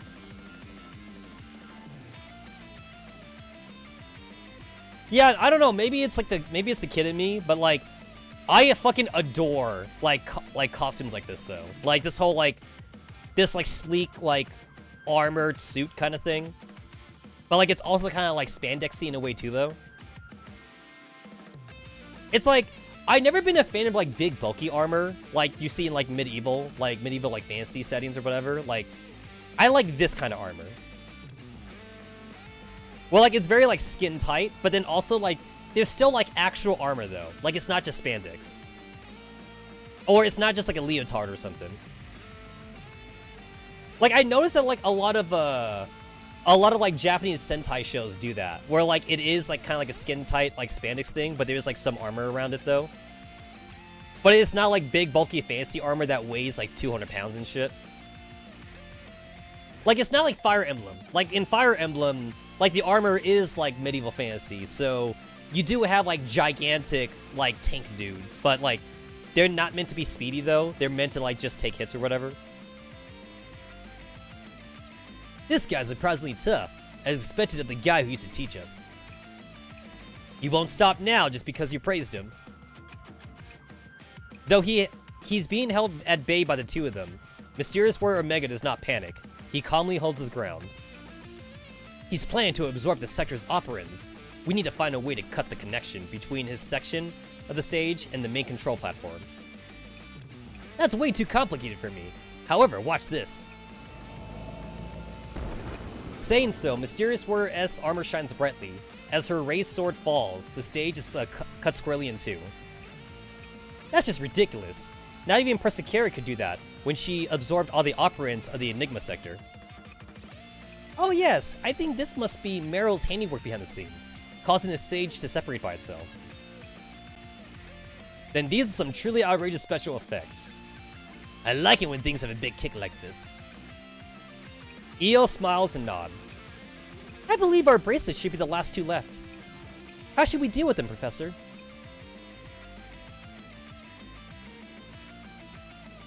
Let's cheer them on. We're Mysterious Warriors too. Yeah. I assume canonically they would just do the cheering part, because like the Professor's like not supposed to be a fighter. So I assume like the top answer is the canonical one. Our eyes meet, we smile, and then we raise our hands high and dissolve into the light. So and Asita defeat the entreprenized Omega and pin him to the stage. The progress bar in the sky reaches 100%, and with a crisp tone, it begins to rain colorful streamers in the Burbank sector. At the same time, thunderous applause erupts throughout the sector. Okay, so, like, I know that, like, there wasn't that much to it, but, like, I do kind of like when I replay it again, just to choose, like, the other option. I mean, like, it's gonna be, like, 2 lines of dialogue difference, but I do want to see it, though. So I'm gonna go ahead and just kind of click through these a little bit.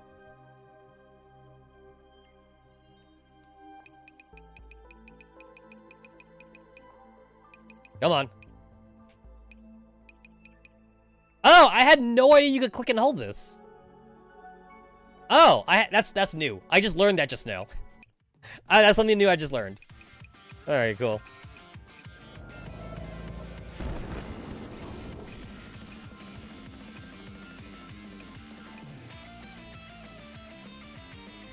Okay, she smiles and nods. Okay, let's see. We're Mysterious Warriors 2. Oh, it's the fucking same? It's literally the same dialogue. Wow, that's kind of a disappointment. So the choice literally doesn't matter. Got it. All right. I don't know what I was expecting. It literally did not matter. Yeah, I'm disappointed.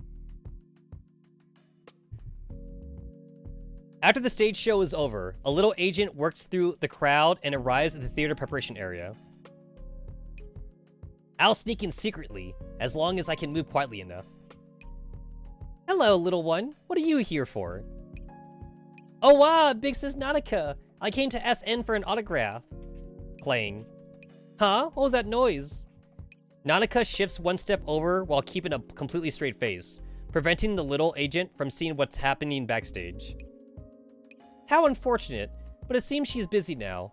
Minions of Evil have gotten into the Bit Theater too, and she's fighting the enemy at the moment. They're here too? Then how long will I have to wait? Kluke drunk? Man, I cannot wait until Kluke gets put in the game. Gonna fucking simp for Kluke whenever she gets put in. Let me think. How about this? Nanaka takes out a card from her skirt and autographs it with an elegant yet swift strokes before handing to the little agent. This is my special invitation. If you use this tomorrow, you can come backstage and visit her. Wow, thank you, big sis Nanaka. The little agent happily accepts the autograph. Before she leaves, she turns back to look at the direction of the backstage curtain. Can't I go fight along with N? Believe in them. Justice will always triumph over evil, right? Backstage. Target activity rate is below 75%. Now activating internalization suppressor program. As Persicaria gives her command, light blue restraining collars secure themselves around Mysterious Warrior Omega's necks and limbs. He struggles one last time, and then he goes completely still. Phew, it's over at last. He sure was stubborn. Took us a long time to drag him back here. So, you're covered in wounds. You should get them treated. Huh? Sol looks at her battle-scarred body and scratches her head. I'd never have noticed if you hadn't mentioned it. Maybe after Persica finishes her examination. Doesn't it hurt? Nope. You need to take better care of yourself. A moment later, Persicaria has finished her checkup. Omega wasn't internalized for long. There are signs that it was forcibly induced. What do you make of it, Professor?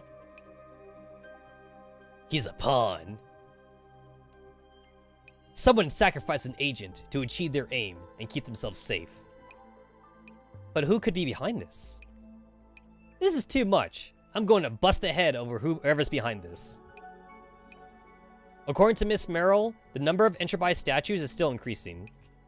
Kira and Nanaka are already helping to keep the sector calm and orderly. Hopefully, they'll be able to protect the agents and the statues. But if we don't find their source soon, then there'll be agent casualties once the operants and the bracelets runs out. Professor, what should we do? Beats me! I don't know. I'm just the main character. I don't know what you want from me. But find the mastermind. Whoever did this would have had understanding of the statue's structure and sought to use this unstable nature of their basic neuroclouds to internalize them. Do you mean Puzzle? Where is Puzzle right now? She should have been with the other backstage break room, but she went missing during the confusion just now. Let's go back and check out the scene again. Backstage, in the room which was supposed to have contained Puzzle, it's currently a mess.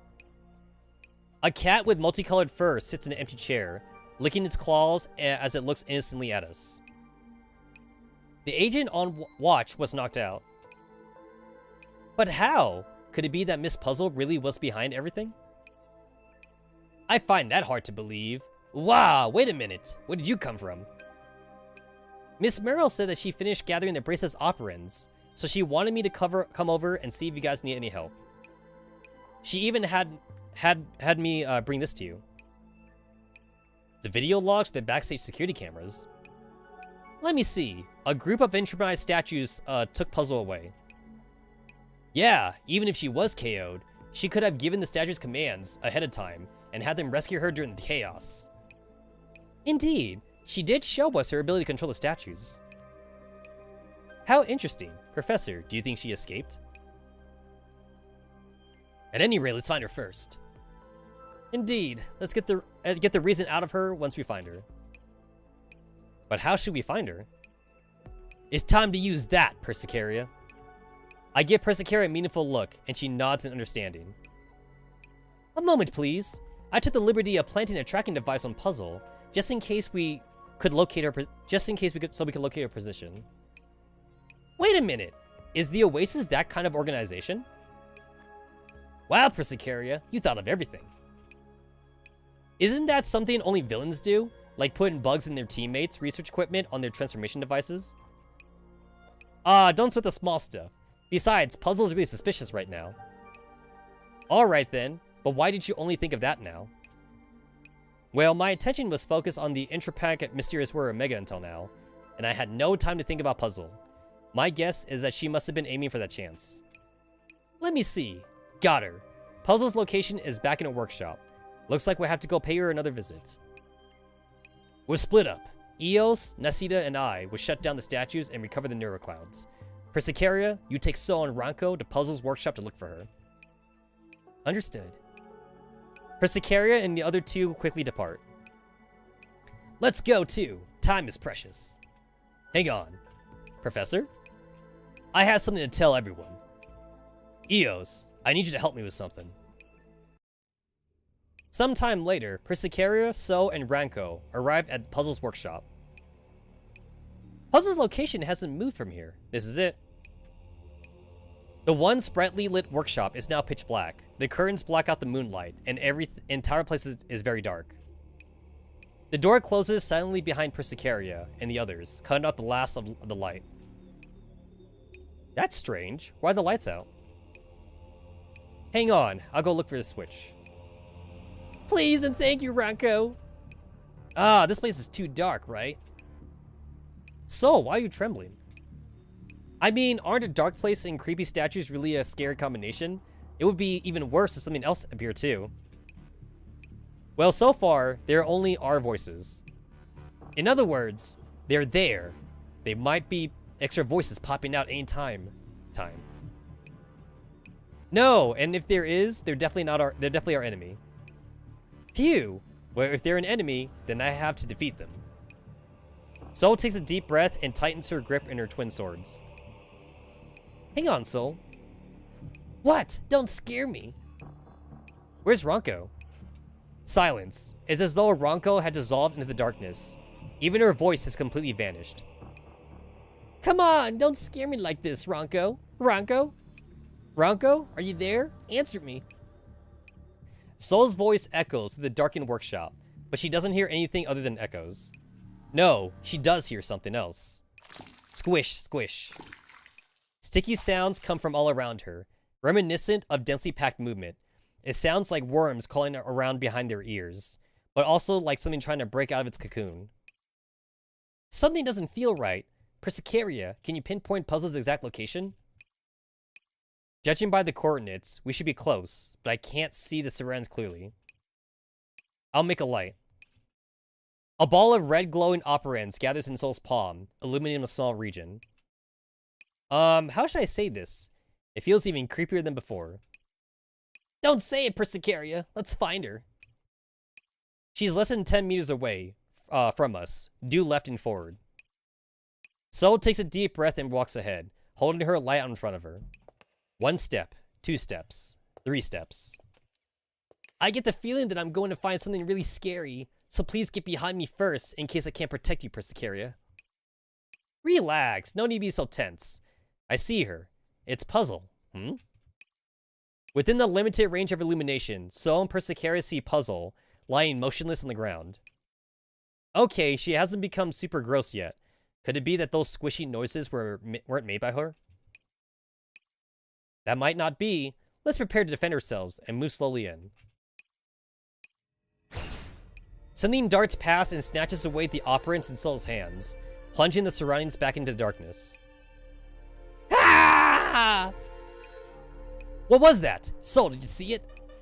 I didn't! What was that just now? No, I can't hear anything clear this way. I need to calm down. Soul slowly calms herself down and focuses on listening to the noises around her. The workshop is silent, even though squishy noises have vanished. Yeah. A cat meows ferociously from behind Soul and Persicaria. Soul almost jumps, and then rolls around while putting her sword up.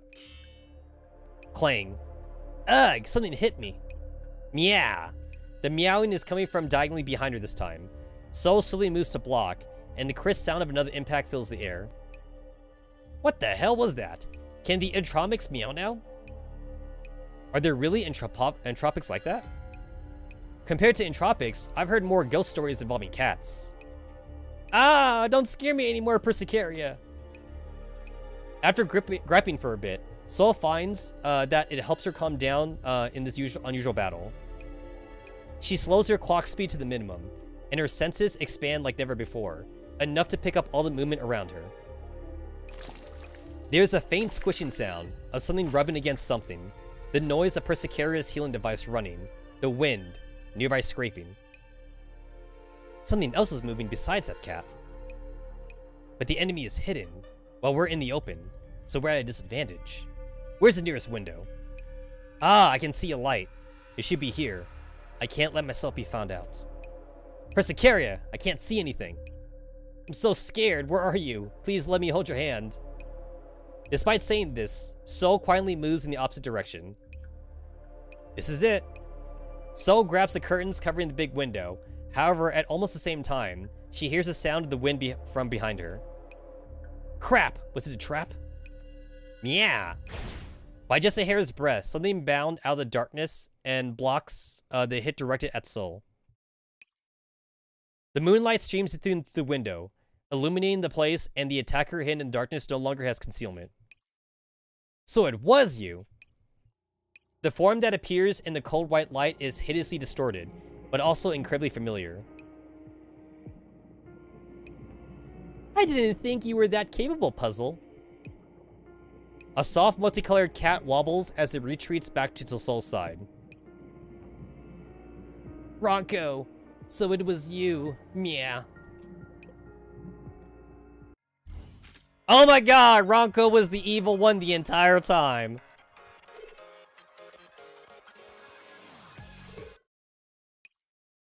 Slightly earlier today at Puzzle's workshop, you actually ambushed me. It was legitimate self-defense. Persicaria, knock her out and take her away. Huh? Yes. Ah, wait, you savages. I'm against violence. Listen to me, just hear me out. You're not going to summon statues to attack us, are you? No, not anymore. Look at the state of me now. I yield, isn't that enough? I did install neuroclouds in those statues, but they were definitely harmless. They had no berserk functions in them. Then why did you put neuroclouds in them? For the pursuit of art, of course. The pursuit of art? And your pursuit involves causing endless chaos? Well, can what an artist creates be called chaos? This is the pursuit of art and its utmost to summon up inspiration. Don't these inspire something in you? Like what explorers saw when they beheld the statues within a sunken spiral city? I'll let you say one more thing. Go ahead. I really didn't do it. Do you think you could catch me now if it really was me? Believe Puzzle? Don't believe Puzzle. Alright, you don't look like you're lying. Humph, good thing you're reasonable. Rejoice, because if you had hit me, you wouldn't be able to deal with the consequences. Actually, that makes me curious. Exactly what kind of consequences would those be? I'd have carved your faces into shit golems. You don't look like the culprit, but we don't have any evidence to prove that at the moment. If you want to prove your innocence, then you're out to help us find the real mastermind. Even if you say that, I'm just a sculptor. What can I do? How did you install neuroclouds in those statues? It doesn't look like something dolls are authorized to do. Hey, if you want to make something really good, then you need to look at the world from a different point of view, right? Transferring neuroclouds is a piece of cake for me. With the right kind of carrier, even becoming a cat would be easy. In the past, I often became a cat and went around observing agents to gather materials for my creations. Hey, that's an artist's trade secret. Good. Wait, what are you gonna do? Just do as I say. As long as you stay within view of me, it will prove your innocence. Also, once the real Mastermind finds that we tied you up, they'll definitely make a move. Back to the present in Puzzle's workshop. Humph, I see now. You left your empty shell here, but move your neurocloud to the cat. Like I said, just about everything in Burbank Sector has been through my hands. So how couldn't there be such a fancy critter like that here? This is the power of an artist. Puzzle leans up against Sol's leg, a small patch of deep purple on a colorful back. Are you alright, Puzzle? It's just a scratch. Whose fault do you think it is that I had to save you from a sneak attack anyway? Sorry, go hide. Ladies, don't you think you're taking me a little too lightly by discussing your battle plans in front of me? Ranko waves her tail, and purplish black vapors slowly fill up the workshop. All the statues in this workshop are my weapons. I will eliminate all of you. Why did you do this, Miss Ranko? Trying to stall for time so help can arrive? Don't try to be smart. I'm the strong one now. The weak don't deserve to negotiate terms with me. Now die. Damn it. Looks like there's no choice but to fight. Suits me just fine. The entire gallery starts to shudder, and the statues all around them begin to wake up, an ominous light in their eyes. Faced with a horde of statues, Persicaria and Soul have no choice but to avoid them, but there's less and less room to maneuver in. Yes, that's right. Just die like that. Once I deal with you, the professor and company will be nothing more than pathetic little animals in my trap. And you, did you think I couldn't see you, Puzzle? Meow. You sure are sharp, and here I am, just a tiny little thing. I can make it quick for you. Wait! I know you won't let me off, but there's something I have to say, Meow. Are you trying to buy time? Not really. I really want to live, and I don't care if the others live or die. Can't you make a deal and let me off, just me? Puzzle, you bit! No, you Molly. You son of a bitch. Which is kind of weird because, you're a cat, not a dog. Is this how you pay us back for risking our lives to save you? By selling us out? Oh, come off it. You didn't even know I was working with the professor. You were here to catch me. Even a little kitty like me won't take it lying down when you mobilize a huge gang of people to bully me. Shut up, all of you. Tell me, what are you offering in exchange? Haven't you ever felt bothered by how I can make basic neuroclouds in the burping sector and then graft them? Is this valuable to me? It is the perfect way to disguise things. Think about it. You've been intramonized now, so if you could disguise your intramonized parts as a freshly created normal neurocloud, don't you think you could trick the sanctifiers? Tell me how. Go, check my body. No, not me, Puzzle. The real Puzzle's body. The moment Ranko turns around, Puzzle seizes the opportunity to dart through the statues, protecting Ranko, and bite her tail. Chih! Ranko flicks her tail and sends Puzzle to the ground. Pih! I got a mouthful of stinky fox fur. Got you now, you damn cat. Ranko plants a foot on Puzzle and looms down over her. Meow! Unable to react in time, Puzzle is squished into a furry pancake, her legs sprayed open. You really thought you could fool me so easily? I was just waiting to see what tricks you would pull. Who would have thought your last performance would be so clumsy? You fail as an artist, but you're just right to be a clown. Watchers of tragedy. Just die already. Arise! Crack, crack. Just as Ranko's about to finish Puzzle off, the statues suddenly begin to shudder. Right after that, the sound of explosion fills the air, one after another. You! Ranko is stunned. It is only then that she realizes there is a small controller device in between the tufts of Puzzle's fur. As Soul and Persicaria make a mess of things with their resistance, the cable stealthily extends towards the control terminal. So that string of nonsense was actually a code. You were fainting. This is your own work. Oh no, my strength. Ha! I'm a very picky artist. There's no way I'd acknowledge such ugly statues as my work, which means all I can do is destroy them. And it doesn't bother me at all. It's your own fault that your aesthetic sense sucks, haha. That's enough, now die. The door to the workshop suddenly flies open. So, Persicaria, we're here. It's Nasita and the professor. Hehe, professor, mission accomplished. Make sure you keep your word and cover the workshop damages. I've only lost a few statues. I won't admit defeat. Ranko sends Puzzle flying with a kick and suddenly springs up. The purple traces of intramonization spreading over her hands. Don't try to stop me. I'll kill everyone in my way. Just watch. This is what I've always wanted. What we traders have always needed. Absolute power. Ranko? A familiar voice interrupts Ranko's train of thought. She turns stiffly towards the entrance. There, in a brightly lit world, stands a familiar figure. Miss Riko. Oh no, you had to let go of your protege now. Your assistant, she's evil.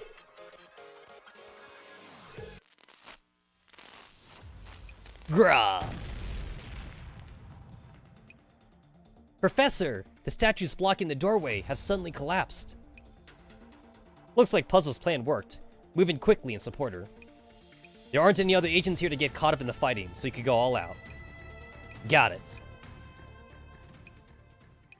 Eos, Rico, let's head in too. Professor, is what you said really true? You had to find out for yourself.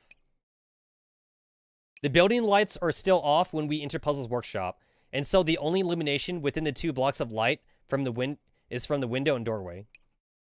Even though she's been surrounded by us, Ranko still hasn't realized how serious things are yet. All she does is stare dumbly at Rico, who stands in the light. Divided by the doorway, the 2 of them stand in completely different worlds, and it seems they'll never meet again. Miss Rico, what are you doing here? I did, as you said, and checked the source of the products, which were the basic neuroclouds that were used for making the statues. The Sanctifiers garrisoned on the edge of the sector detected an intraprog reaction and detained me. But how could Rico believe what those tin cans said? But now, even the professor is saying that you were the one who brought those intramized items in the Burbank sector. Still, the professor might just be making the whole thing up, right? So Rico wants to hear the answer from you, Ranko. Why are you here? Hehe. Ranko laughs coldly, and she glares at me with eyes full of hatred and malice. No wonder you sent me over here first. So your objective was Miss Rico. How did you get Miss Rico out of the hands of Sanctifiers and bring her here? I glance at Eos and she smiles at me. I have a friend. I signed an NDA and so did Eos. No wonder you asked us to split up, Professor. You were looking for Rico all along. But wait, that means you knew Ranko was the mastermind back then, right? How did you guess? Ranko was the last person to see Mysterious Warrior Omega. Ranko was the only person to handle the statues and the other puzzles, and other than puzzle. Every time the statue went berserk, Ranko was always nearby. There's not much else that needs to be said. Yeah. How come you came back? Do you not make noise when walking? Uh-huh. So these are all just flashbacks. And after that, Omega was intrabized. Not many people would have had the opportunity to attack him. Mm-hmm. Uh-huh. Turns out Puzzle was right after all. Shipping, installing, and inspecting them, you did all of that. Only one person had enough knowledge about the statue's workings to do all that other than Puzzle. The same person was by your side all this time, leading us to shift our suspicion to Puzzle. That would be you, Ranko.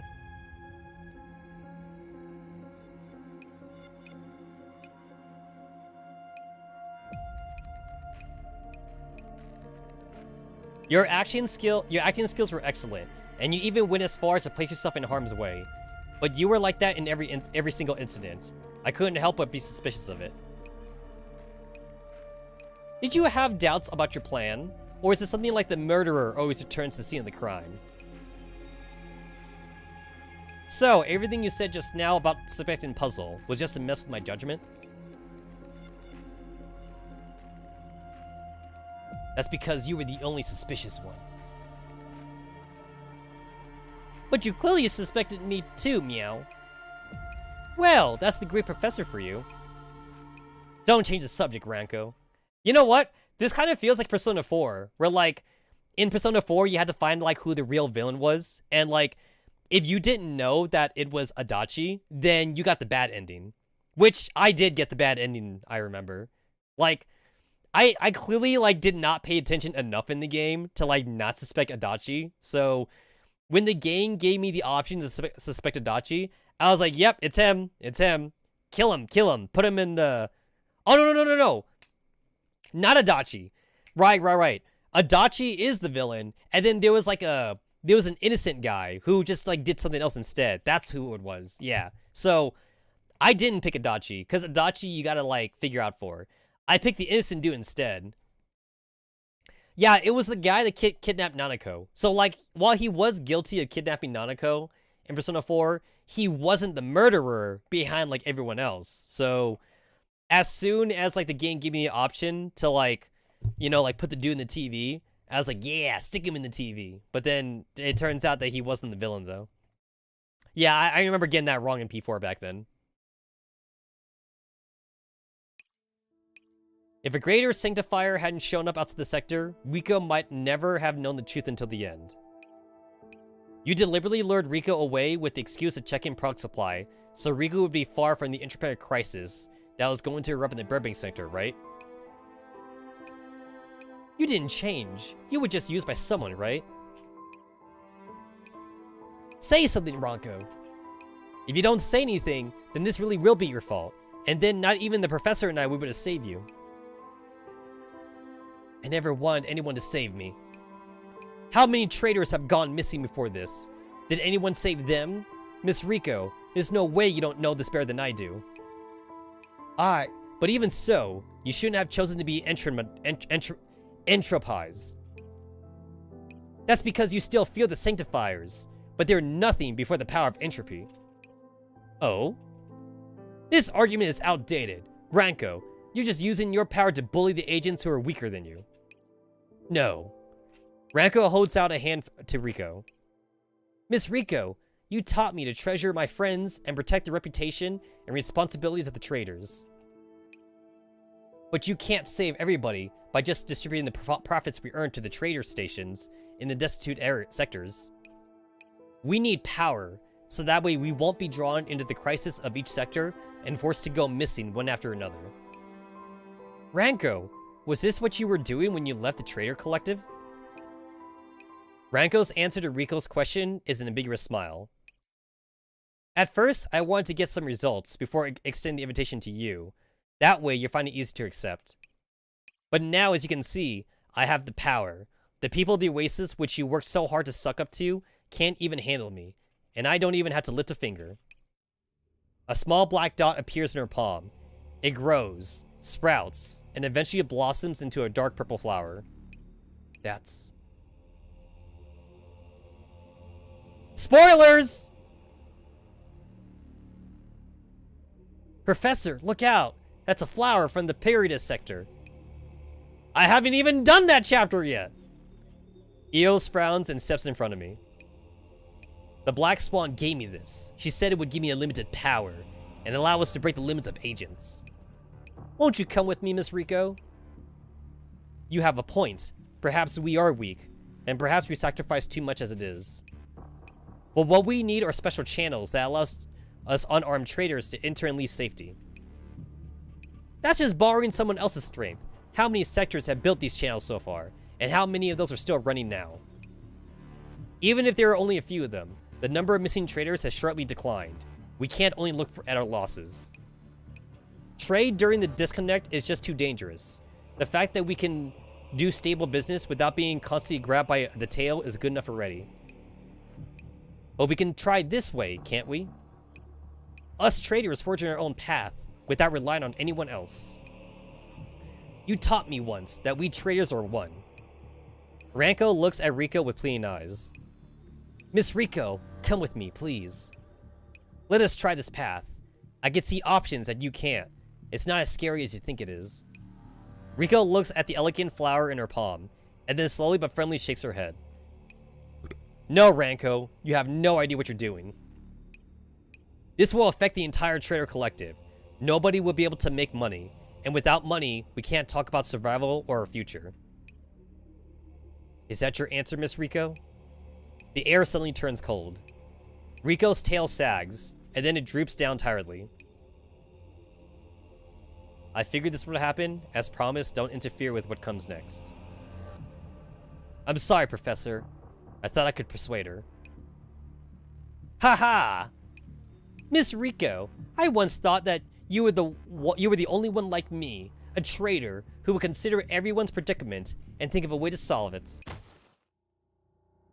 Ranko collapses to the ground and claps her cheeks. Her eyes stare blankly forward. Damn, yo. Can we change Kalina for the Fluffy Girls? Yo! Honestly, like, Project Neurocloud has, like, better side characters. Not gonna lie. I would so trade a few of the characters in Girls Frontline for Project Neurocloud characters. But yo, this story got like super deep though. Like, I thought this was gonna be like an idol story actually. Like, I legit thought it was gonna be like a Nanaka like Kuro chapter. I didn't think this would be like all about like entropy and shit. It's gotten so deep, man. Also, oh god, what game was it? So like right now we're like in like an art museum, right? Like there's an RPG Maker horror game in an art museum. I know that it was pretty popular, but like I can't remember what it is now. It was pretty popular though. There was an RPG Maker horror game in an art museum, and then the main character is a girl. That's what this kind of reminds me of. Like there's like a good amount of like RPG horror maker games out there that got like really like popular and shit. Ah, if only I could remember it right now. I can't remember the name of it, but like I know what it looks like. It's like, I think the girl had a flower. I think that's what it was. The girl had a flower, and the flower was like her health bar. And then like, if she loses all the petals, then she dies or something. Or no, I think she gets sucked into the painting. Oh, I think that's what it was. Like, the girl had like a flower, and if she loses all the petals, she would become a painting, which was basically dying, or something like that. And then like, the doors in like the art museum were like locked or something, so she had to like travel through the paintings to like go from like one room to the other or something. I remember seeing it on YouTube. That's what I that's what I remember.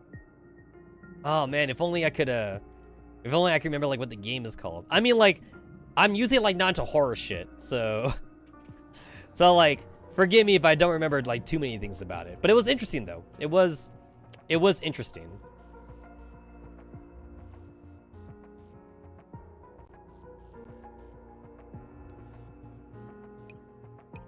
Her once bright and intelligent pupils now reflect nothing but empty, chaotic shadows. Also, looks like to me now that like Ranko is about to do that agent thing where like agents go like brain dead and shit. Yeah, she about to go like brain dead or something.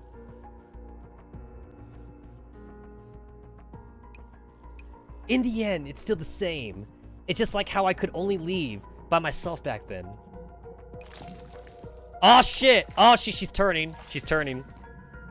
Blackish purple cracks tear her body open as the virus sends out savage-looking tendrils.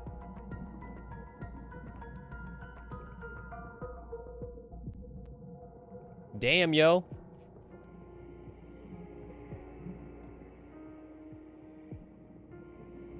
Yeah, that looks painful.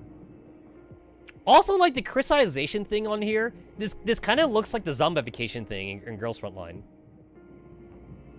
I think they call it silification. I think that's what they call it in Girls Frontline. Silification or something. But that's alright. As long as I arrive at the future first and clear a safe path for everyone, that will be enough for me. Even if it means having to step over Miss Rico's corpse. Ah, shit. She's about to kill Miss Rico. Or she wants to kill Miss Rico. Ranko's eyes slowly fill with tears, but her gaze is determined. You will be the last traitor to go missing, Miss Rico. Leave the future to me. This level of distortion has completely departed from the realm of being an agent. Digital aids. Do you think this is a form of evolution, Professor? Perhaps. An agent learning the flaws of humanity should not be considered evolution. Very well. Right now, the star of this stage is this berserk traitor girl. Give your battle orders, Professor. I'm taking you down, Ranko. I'm taking you out.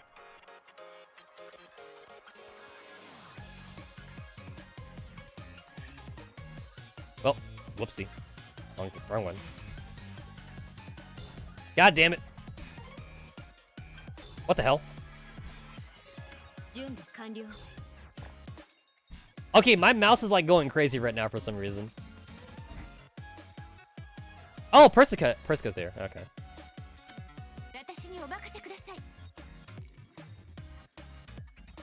Oh, I keep forgetting that Persica's there.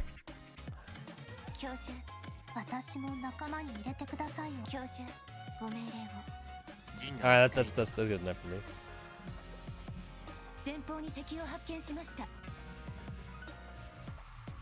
I mean, this is scripted, so like not like my team really matters.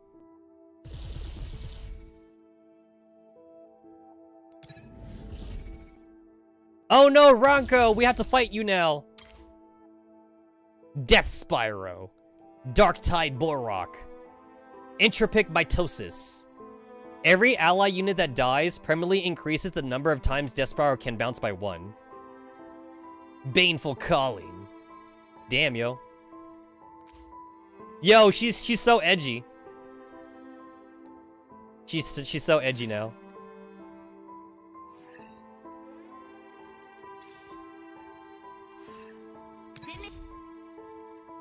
An intense battle breaks out inside the gallery. Rico stands in a daze outside the door, listening to the sounds from inside. Muffled voice. Professor, be careful! Please stay behind me and support us. Soul, don't rush so hard far ahead. I need to keep you guys safe. Relax, this is nothing. The familiar voice awakens her memories, and her thoughts drift to a faraway place.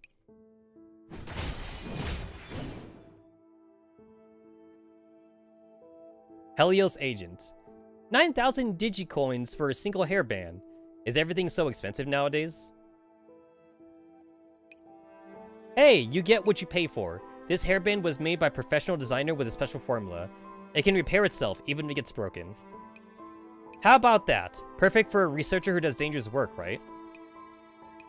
Even if you say that, alright then. I'll buy one for Sissy.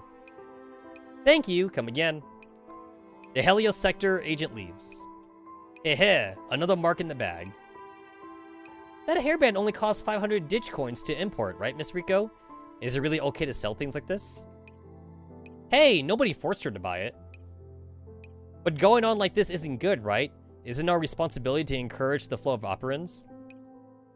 Our job is to encourage the flow of operands. But if we don't make a commission off of it, then what are we traders supposed to feed ourselves? Eat sheep in the null areas? But no buts. Come on. I'll take you to the ecological sector for a barbecue. Although the manager there is really weird, she won't complain if we roast up a fish or two. Traders have always been different from other agents. Traders all have the same functions. Even the youngest and newest traders can manipulate operands and move freely throughout the sectors. Therefore, we don't have blueprints for resets. Instead, we have randomly generated looks, personalities, and even names. After Magressi was disconnected from the real world, we couldn't generate any more new traders, and our friends gradually dwindled in number.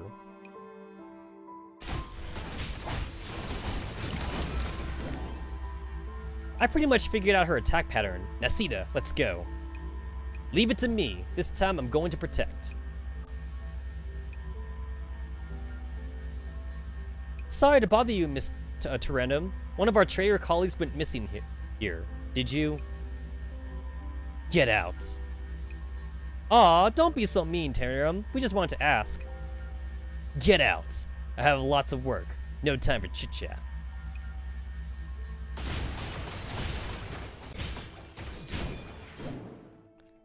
Gone missing. For traders, going missing is equivalent to death.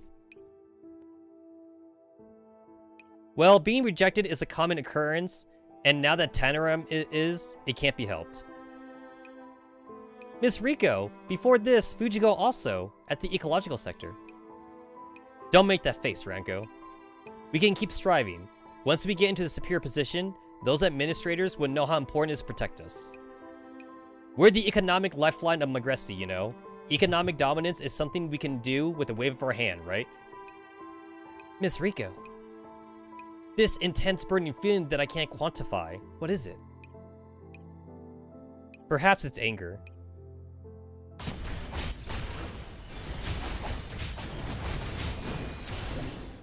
Not good. She's using Puzzle's body as a shield. Can't you go back a close range, Puzzle? You're the ones who started the fight without knowing what the heck was going on, right? She won't let me pass, Meow. Then you should stay out of the fight and go rest in Professor's arms.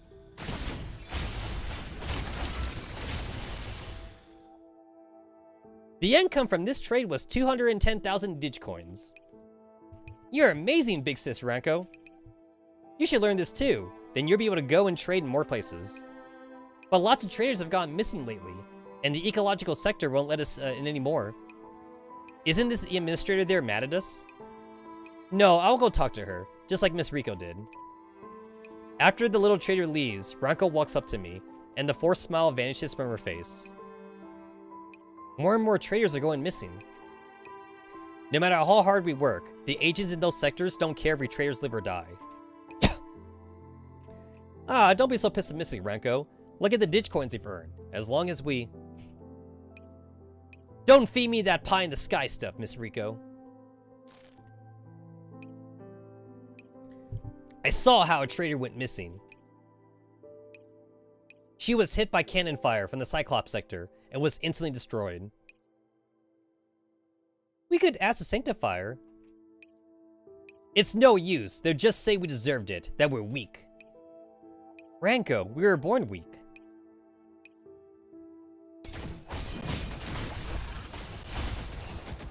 Oh no, Ranko's summoning new statues. Haha, no problem. I finally got my body back. Now the great puzzle will show you how to make proper use of artwork. Puzzles! Souls, get back! Huh? What? What the heck is this? Initiate all self-destruct routines. Let's have a big fireworks party.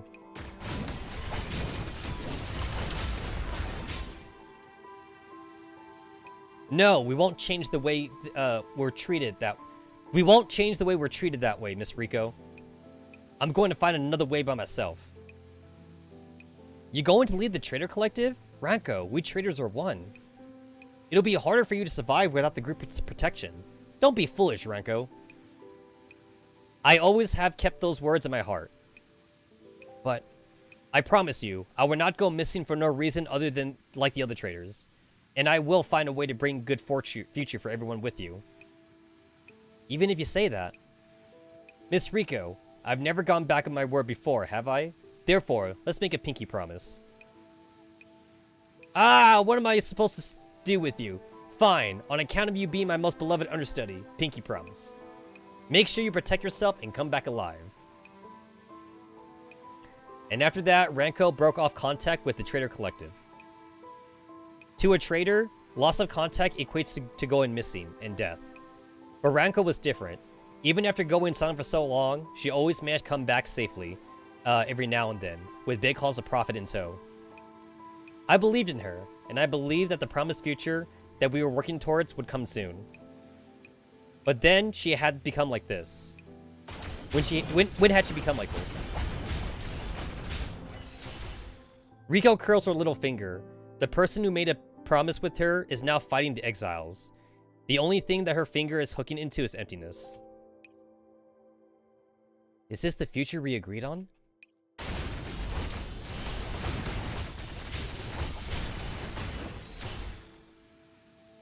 Ranko, you are my most precious understudy, and I've always looked forward to protecting the future of all traders with you. But why? Why is everything that's happening now? Nothing like we were describing at all. I've killed her! No! Am I the bad guy? I've killed her! I'm a monster!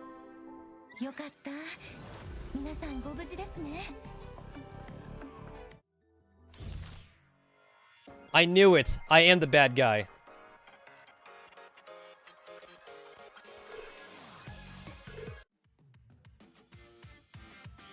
Take my super move, Swift Lupus Crash. Now, after Nasita's heavy blow, So flashes in and scissors her twin sword at Ranko. Oh shit! She looks pretty cool this way though.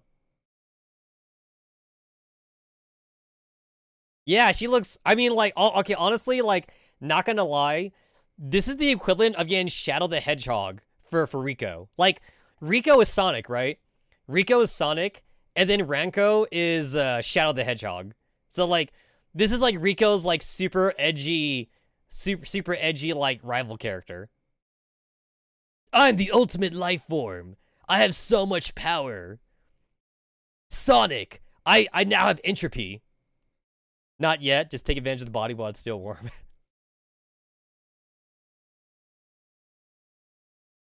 You're nothing like me, Rico. I had the power of entropy on my side. I become all-powerful.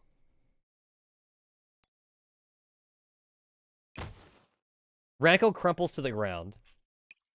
Sol pins her to the ground with a sword and injects the intropization suppressor program into Ranko's body. You've lost, Ranko. We still have a chance. You weren't the one behind this. If you just tell us the identity of the mastermind. I don't regret this, Miss Rico. All this was my choice. I knew this might happen long ago.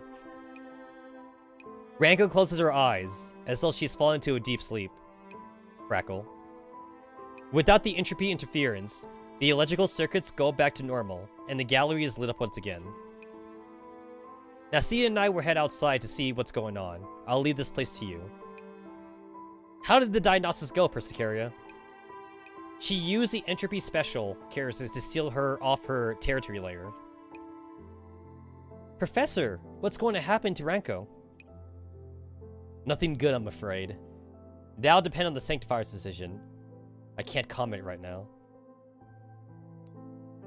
I know that, but she didn't do it entirely of her own will, right, Professor? She said the Black Swan gave her the flower, and that flower is a seed of the entropy, right? Maybe she can hand off the blame. Rico does her best to come up with reasons for Ranko to escape punishment, like a drowning man clutching at straws. She might have had her reasons for doing what she did, but this is just too grave. We may not be able to help. I turn to look at Eos. Eos looks down at Ranko, who's motionless on the ground, as though she's thinking of something. What do you think, Eos? She is silent and does not reply to me. The sound of the communicator breaks the silence. All the statues stopped moving. Have you wrapped things up on your end? Yeah, we're done. Can Mysterious Warrior Omega be saved? Our negotiations with Ranko broke down, and she sealed off her territory layer.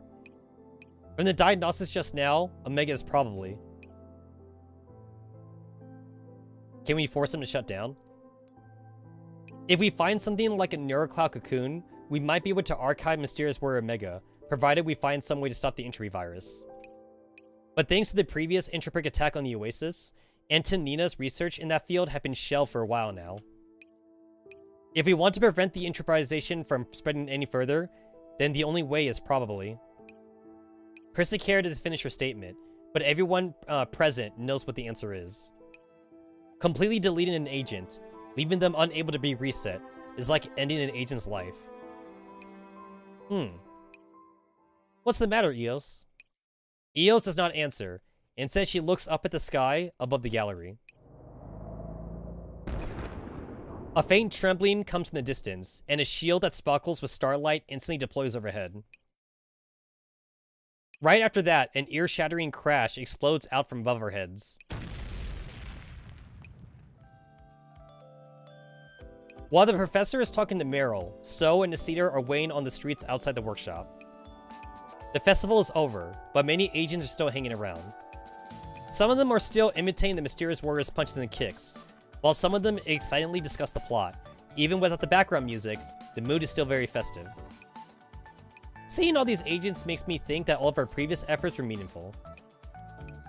And we can bring everything that happened until now to a conclusion. Just being able to say that feels very surprising to me. Well, with the professor's plans and us carrying it out, no matter how many dangers come, we'll be able to handle each and every one of them. Soul pumps her fist. It would be better if we could bring Omega back, though.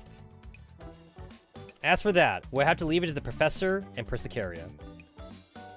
Huh? What's that flying overhead? A shining golden streak soars over the horizon, and through Burbank's inky black night sky, approaching with the speed of a comet. This path, is it going to fall in the workshop? What is that? A comet? I don't remember anyone arranging a sideshow like this. No, that's not right. The golden radiance is upon them. However, layer after layer of a sparkling barrier blossoms above the gallery.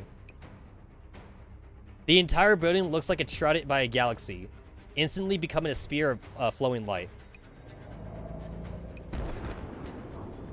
As the massive explosion echoes through the air, the night sky is burnt to a dull red. Like the sunset, the defensive barrier crumbles under the massive impact, reduced to the motes of starlight that fade away. Crap! The proof and the others are still inside. Let's go back and see. The two of them rush towards the gallery main entrance, but they find that the entire place has been surrounded by a magma-like barrier, preventing them from going in. Damn it! What the hell is going on in there?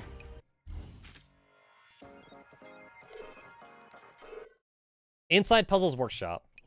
The one sturdy roof has a huge hole smashed through it, revealing the pale red sky overhead. However, nobody is in the mood to admire the beauty of the starry sky, and neither are they inclined to care about the interrupted transmission. All that is because of the uninvited guest who suddenly descended upon us. A sanctifier floats in the sky. The surrounding buildings have been disintegrated by his crimson offensive operans, and they continue breaking down slowly. Professor, please be careful. The uninvited guest looks down at us and almost immediately raises his hand. Daemons.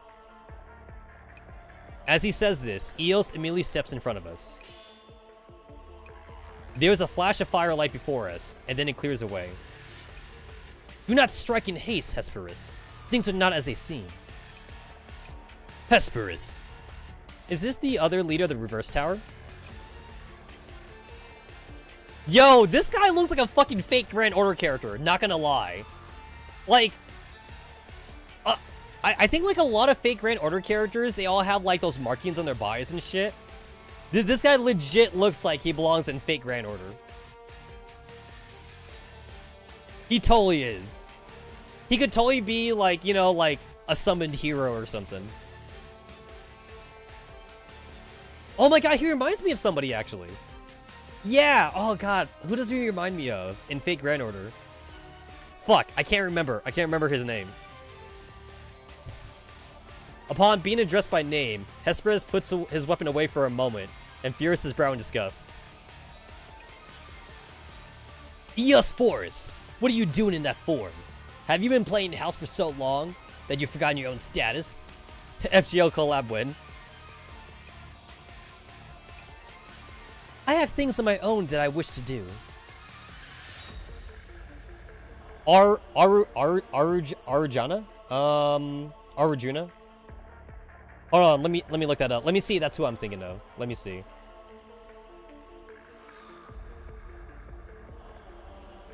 Oh yeah, totally. Yeah, yeah.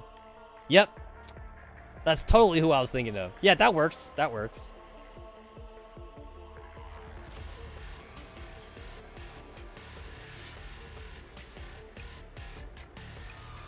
What is it that worth ceasing your pursuit of Eucharist and stopping by here and using neurocloud projection like that?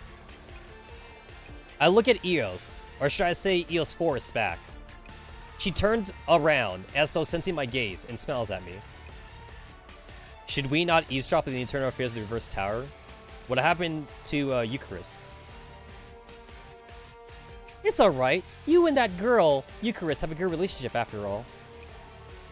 These daemons must be the ones you mentioned in your report, the ones who get along well with Eucharist. Were you pursuing them? No, listen to me, Hesperus. These irregular agents might be able to work with the reverse tower. What nonsense are you speaking? The work of the reverse tower is sacred, and above all other concerns, how could we allow these daemons to stain it? Did you know the entropics have appeared all over Magressi while you are manning the border battlefronts? Would the second mass outbreak be upon us so soon? It isn't that complete outbreak yet, but it won't be long now. Last time, you wiped out all the irregular agents and suppressed the entropic outbreak, but that led to many sectors harboring resentment against us. And what of it? Daemons must not be permitted to exist, let alone the entropy. We should not tolerate the existence of any potential hidden threats. I understand how you feel. Entropization leads to agents becoming more active and surpassing their original parameters, even demonstrating newer cloud levels which do not conform to the initial settings. And they will continue to evolve, develop, consume operands, and develop into new individuals. Thus, you insist on destroying all regular agents. You cannot tolerate the existence of any unstable elements in Regressi. Since you know this, then why do you insist on protecting these daemons? For one, they have not been entropized. Yet they have disturbed public order. For another, you ought to know that several sectors had deployed the sandbox mode. This is technology which only these dolls from the outside have mastered. Once this program is run, we will not be able to interfere with matters within the sector until their operands run out. So, you wish to talk terms with this band of daemons who have activated the sandbox mode. Don't say that. You and I both know that the Oasis isn't the only place which has done this. What? Hesperus makes a shushing gesture, and then looks back at Hesperus. Although Eucharist is on very good terms with these people, she has not fled to the Oasis. And the people from the Oasis have resolved entropy-related incidents more than once. That is a fact.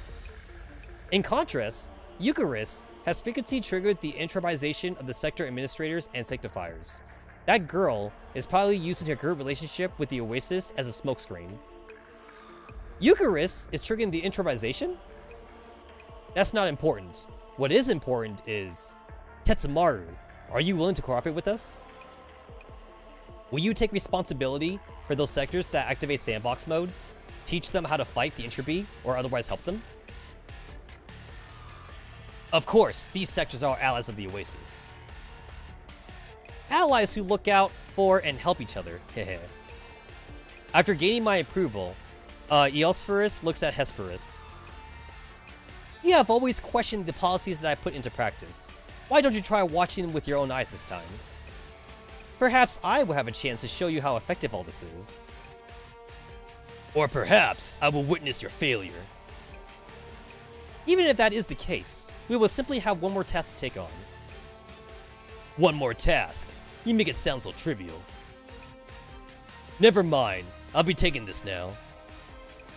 Saying so, Hesperus pulls out the sword stuck in Ranko and tucks her under his arm. What are you going to do with her? I'm going to follow the vine to the fruit and find the other high-order entropics within Regressi. Please wait, Lord Hesperus. What did you do to her? Hesperus completely ignores Rico and looks back up to the sky, which has returned to the colors of the night. You better catch Eucharist soon. I don't want to have to return to the real again to clean up your messes. With that, Hesperus spreads his wings and leaves. Woo! Who would have thought Miss Tour Guide was actually the leader of the Sanctifiers? That is so... sarcasm. It is an honor. Professor, the way you recite those lines is terribly boring. Well, you need to follow an act all the way through, so your real objective for this journey was Eucharist. Heh, indeed. Meeting you was just an unexpected gain. What has that wild child done now? I'm sorry, but the script would not permit me to reveal that just yet. In any case, the matter here has been resolved, and I ought to go find her now. I know you're looking for the ages that originally belong to the Cloud Sector. Once the entropic crisis is dealt with, we might be able to lend you some assistance. But before that, we both face a most dire situation. I hope you will be able to help the sectors with active sandbox mode, which will make our partnership that much closer. Here's to a jolly cooperation then. Hey, indeed. Saying so, Eosphorus extends a hand to me. While it might be a little early to call us friends, I believe that we have achieved a basic understanding of each other. Of course. I reach out and unconsciously take her hand. She smiles as we shake hands, but she does not release her grip right away.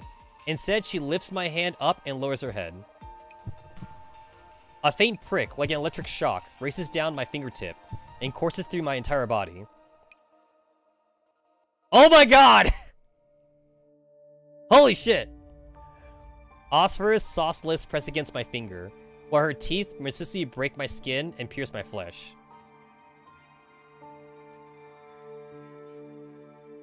Yo, this is legit, man. This is just like Sambus Ferris and the Commander. This is like exactly the same thing.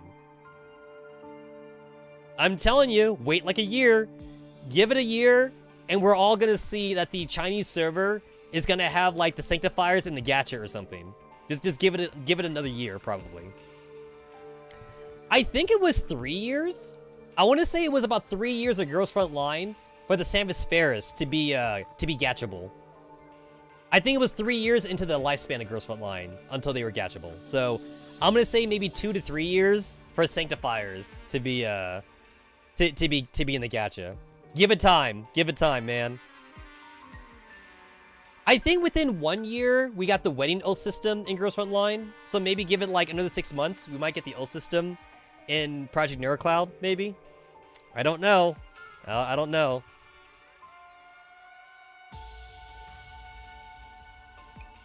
I can feel the tip of her tongue licking at the wound. And it's though she's tasting me. And also she's looking for something. All of these dolls are horny even in digital form. This isn't pain. Eosphorus, you.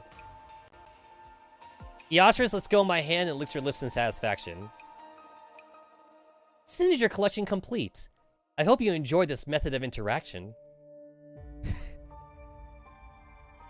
Just you wait.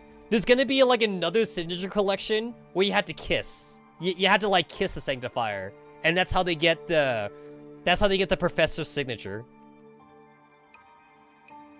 From today onward, there will be a brand new relationship between the Sanctifiers and the Oasis. Now then, I believe we'll meet each other again very soon. Eosphorus chuckles and then takes a half step back. A moment later, she has completely vanished from before our eyes. Professor, are you alright? Proof! After Hesperus and Eosphorus leave, So and Asita rush in. There was a special barrier outside just now, and we had a hard time getting in. Thank goodness you're both okay. What happened? What happened?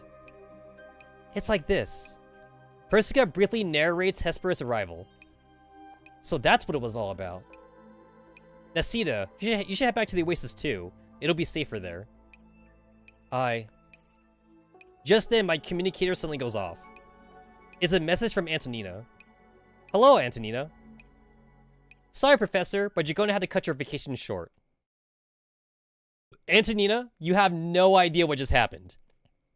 Some vacation?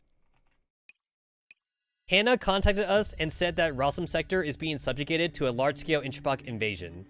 They need the Oasis to send a team over quickly to support them. The starry sky grows dark. At some point, clouds have already gathered over our heads. No! Our vacation sucked, though.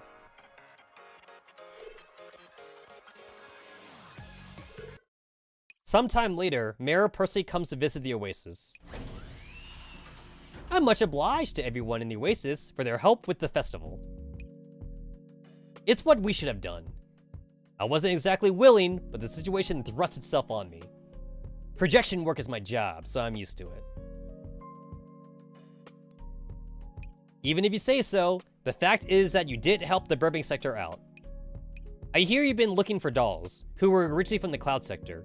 Surely that must be a gigantic undertaking. If they find their way to the Burbank sector, I'll make sure to contact you in a timely manner. Can I take this to mean that our performance was met with your approval? Of course! Even the harshest critic would have to admire your resolve. In the future, any requests that the Oasis makes of Burbank sector will be treated with the highest priority. Thank you very much. However, there is one more thing I'd like to ask you, and I don't know if answering it would be convenient for you. Go ahead. Were you once a doll too? She goes silent for a while, and then she nods. Eosphorus must have told you about me, right? Well, it's no big secret. It's true that I was the star of the story. Supposedly this incident made big waves in the White Zone. At least it's not like that summer event where the Shikike almost gets headshotted by his own dolls. Yeah, I remember that one. I remember. That one was a funny one. The government announced that she would be arrested and scrapped on the spot. For some reason, she was not only scrapped, her neurocloud was extracted and uploaded to a cloud server. Still, I don't think Eosphorus made it that obvious. How'd you guess? You're too familiar with the real world, from your knowledge to your manner of speech. I see. You truly are a strange person, Professor. You guessed it, yet you showed no emotion. Oh, shit! So she was a T-doll that, like, killed a human then. Oh, okay. So she was a doll that fell in love with a human, and then she killed, like, another human, so she was gonna get scrapped and shit. So wait, if she was a doll, she could totally come to the Girls Front Line then. They could make her into a T-doll. You didn't show any hostility to me either. What goes around comes around. If you respect me, I respect you. Eosphorus only told me half the story. I'd like to know how it ends. I see. Of course, I'm willing to tell you. Back then, I used the disdain which humans had for dolls and lured my lover's enemy into the stage, where I killed him in front of a live audience. Yandere? So who did she fall in love with? And I guess the question is that, like, if she is a T-doll capable of love, that means she could fall in love with the professor then, right? So, like, we could, like, bring her from the Magressi server to the real world, and then she could also fall in love with the commander, and then we can oath her, and it'll be, like, all over again. And what did your lover say? He was shocked. He said that he never once thought of making me do something like that. But how could I not do it? He was unique to me. My goal was his safety and happiness. Were those your commands? Many people have asked that, but I simply loved him. I loved the unique life of his. No commands could change that fact. If overcoming and sacrificing something means love to you, then I could overcome my basic principles purely because I love that man. Overcoming my programming was difficult.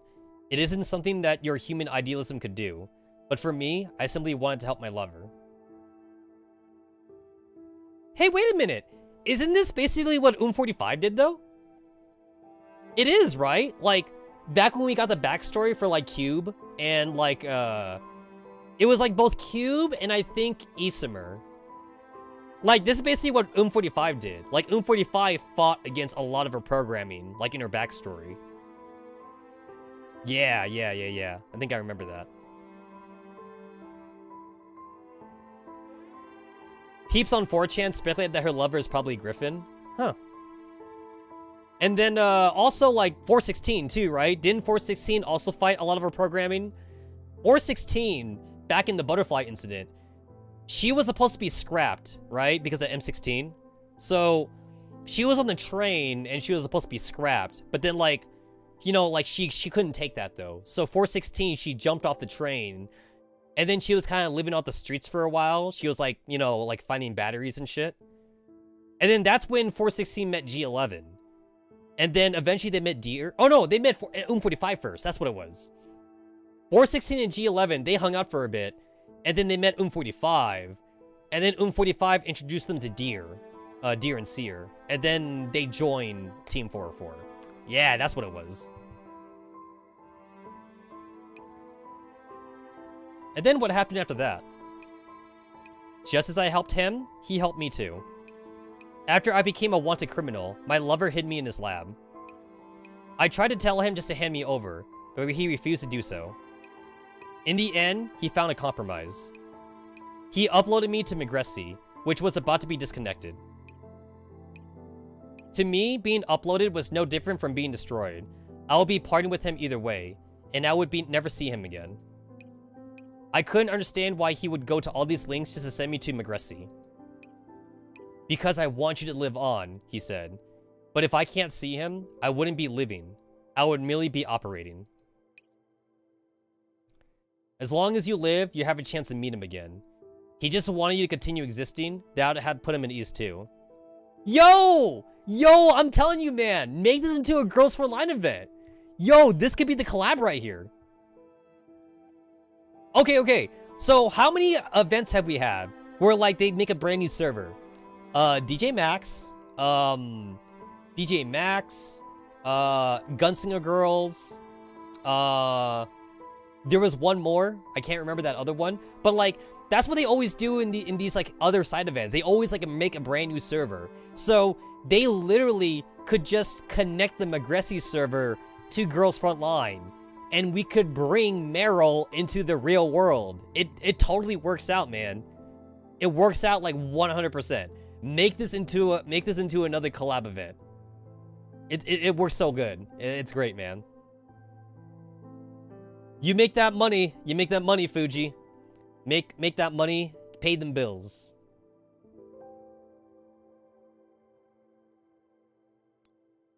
Perhaps, if Magressi could reconnect to reality someday, then perhaps. And that is the end of my story. Everything I'm doing now is simply to fulfill my obligations. There's nothing to be said about that. I have one more question. Go on. You said Magressi, which is about to be disconnected.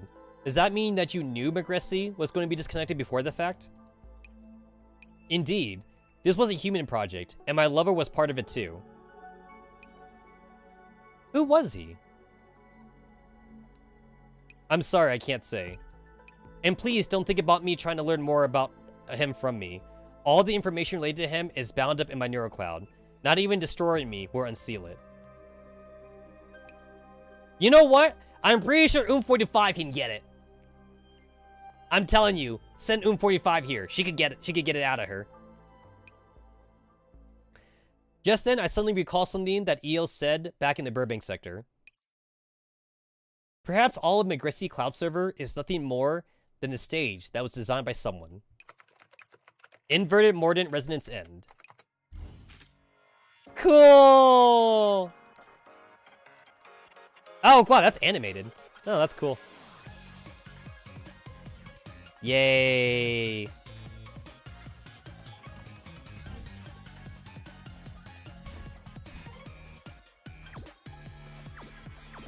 Event is over! So it's like the only thing left to do now is like to keep getting points so I can get like all the cool shit here.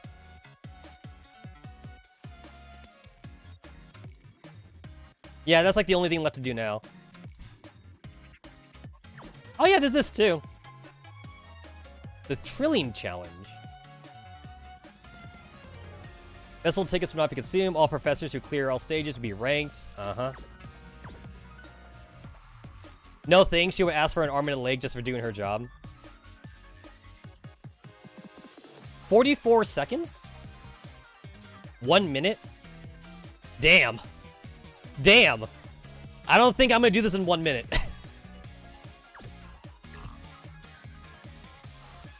Wait, 55, wait. 550,000? Oh.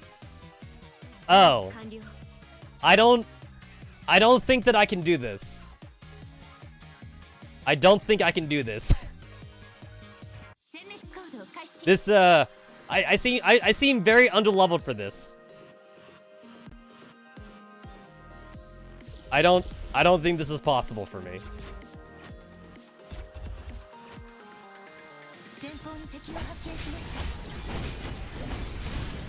I'm dead. Yo, I'm not doing any damage. I'm doing like 0 damage.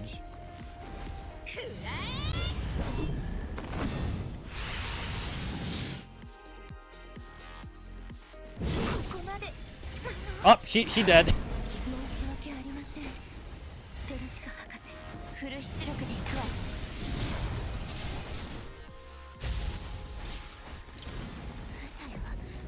Well, yep, okay.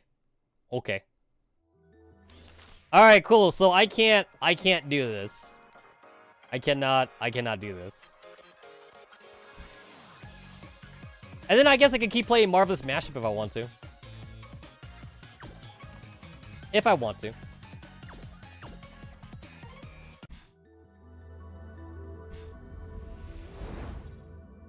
And then as for the basic story, I'm only on chapter 3 for the basic story.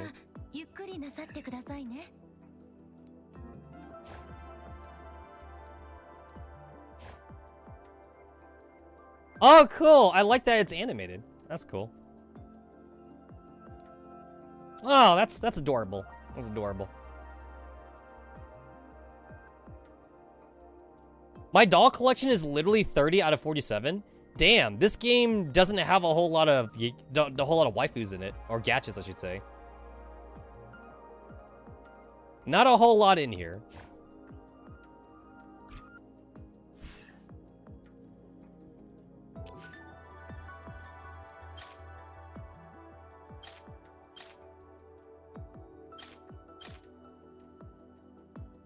I have 109. I have 109 advanced search commands. And I know it's going to be a long-ass time for Clue-Key to be put in the game. I know it's going to be a long-ass time.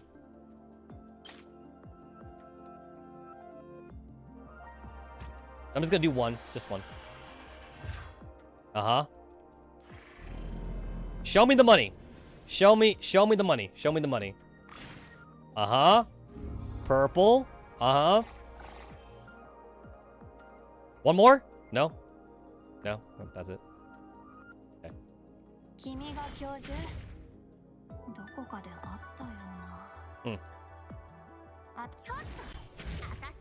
Too bad.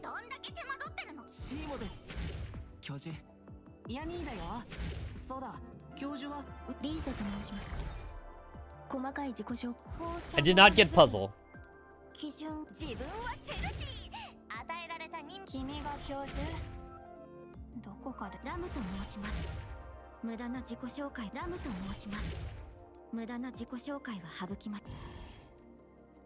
Okay then. That sucks. Aim for Mika announces that next month Clue will be added to PNC.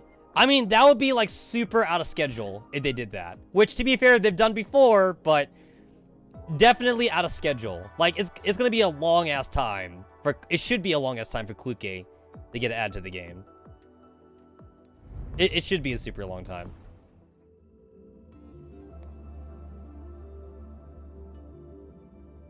Yeah, so Rosm, Cyclops, and Helios. So this is chapter 3. So I haven't done the other shit yet. Yeah.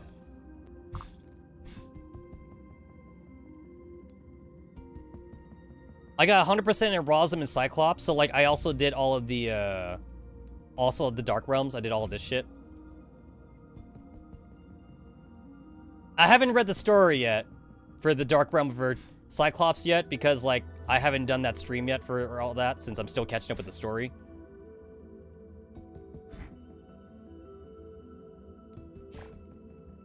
Since this game like auto-plays the combat for the most part, this really does feel kind of like a visual novel for the most part. A really big visual novel.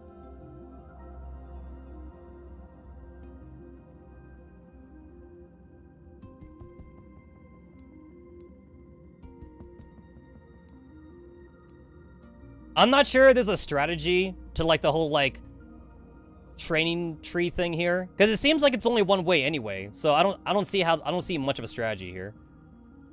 I just like keep like leveling up shit until like unlock the next thing.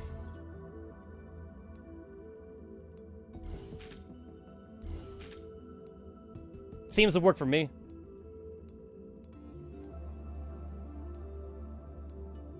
Unlock shit, and then, like, I could, like, get more prizes from here and stuff. Oh. I mean, you get, like, this stuff just for playing the game. Like, just for doing dailies. I'm, like, getting, like, all these, materials, I guess.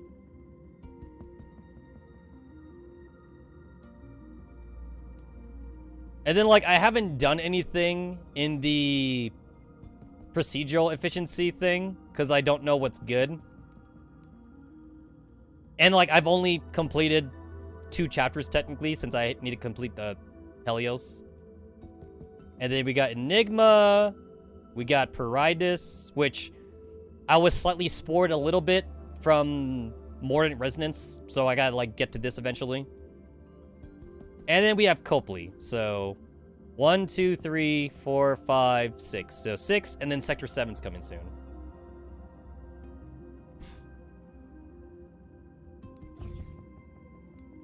I suck at this whole accession protocol thing. I'm like bad at this. And I've just been doing the basic protocol too.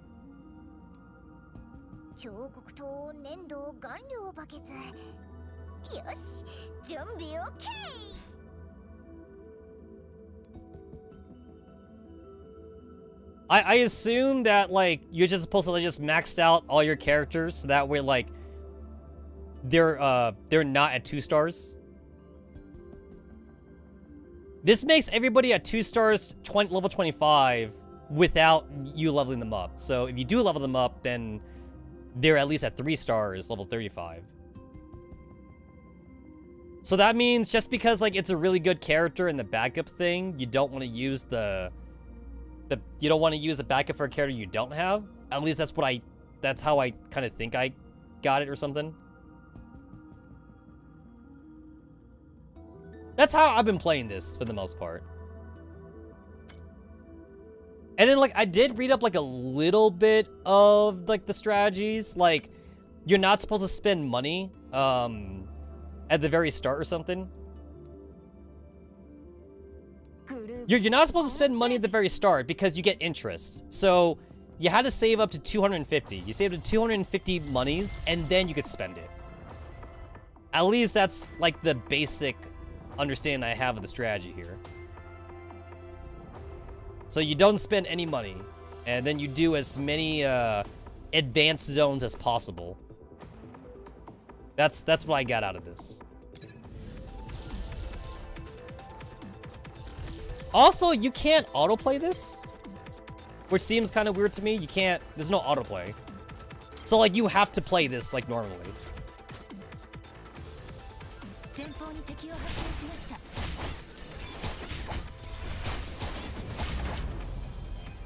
It seems like you can't really, like, over level for this mode either, since, like, they already, like, cap your level ups anyway.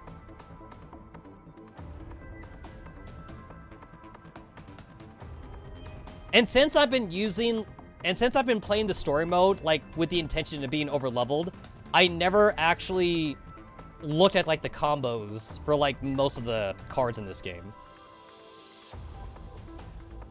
I do know some of the basic ones. I know about the whole allergy combo for medics, and I know about the backlash combo for guards. Like, that's, like, the only 2 I know.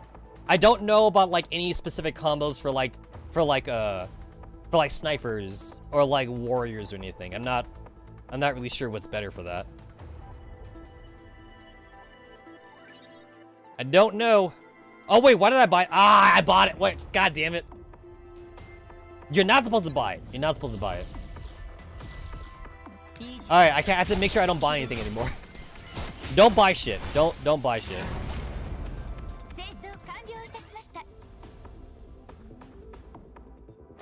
Don't buy it. Don't buy it. And then do the advanced zone, because I want to get positive, like, positive protocols and shit. That's what you do.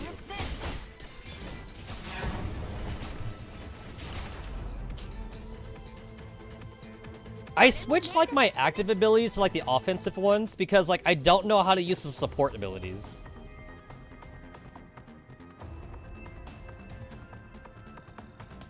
Like, I don't know how I'm supposed to use teleport. Like, teleport, I don't know how to use it correctly. And I don't know how to use the, like, the lower cooldown thing. I don't know, it doesn't make much sense to me. I don't know.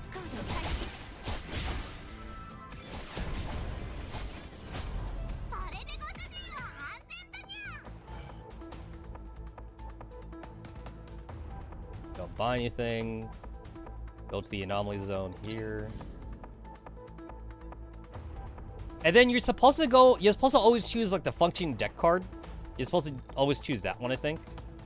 I read, like, a super basic guide. That's what it was. It was just a super basic guide on, like, how to play this mode. I'm not sure if I'm like missing like any other strategy.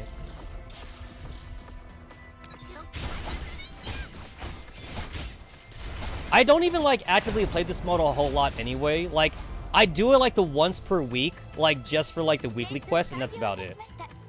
I only play this mode about once per week anyway.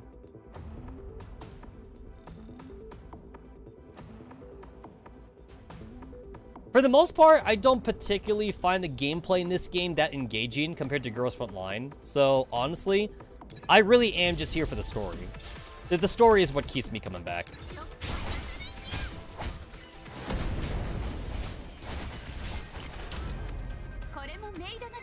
Maybe if there was, like, more activity from me, maybe I might care more about it. But, yep. Just the story. Just the story. That's how I'm also viewing Nikke. For Nikke Gods of Victory, I'm in it for the story. I'm not really in it for the gameplay. Especially since like Nikke has like very predatory gacha in that game.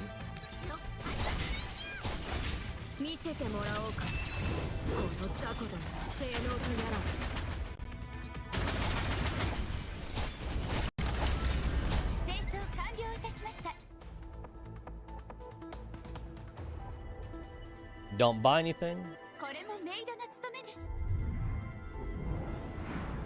I don't really get like why they disabled the autoplay for this mode, other than like to force players to actually pay attention. I mean, like if you don't like pile on like all the negative aspects, the negative protocols to this mode to get a higher score, you should be able to autoplay it. You should be able to.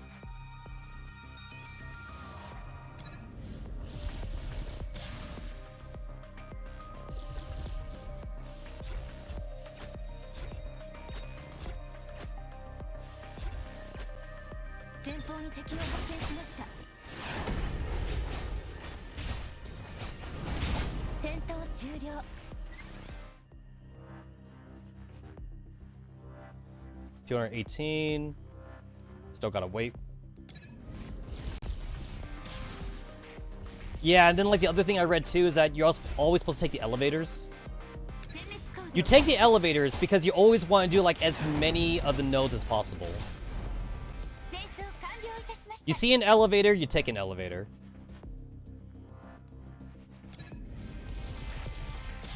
And then like the only thing that takes more precedence over an elevator is if like you can get like an advanced protocol.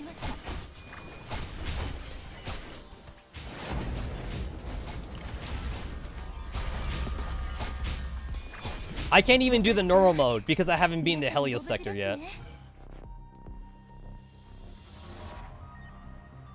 280. I could spend money now. All right, now I could spend money.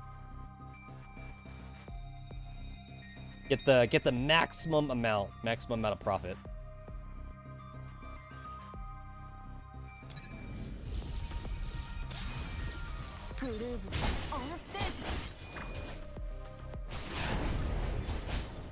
This game definitely feels more AFK-y compared to Girls Frontline. It definitely feels like an AFK game to me, especially since this game actually does have a stamina system.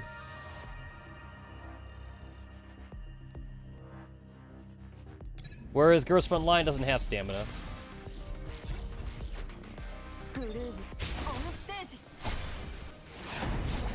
So, like, you could technically play Girls Frontline for, like, hours, because, like, as long as you have, like, a decent amount of resources saved up, you know?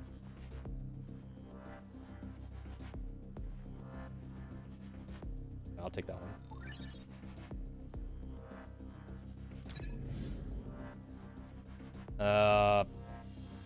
Take the deck? Yeah. Always take the deck. Always take the deck.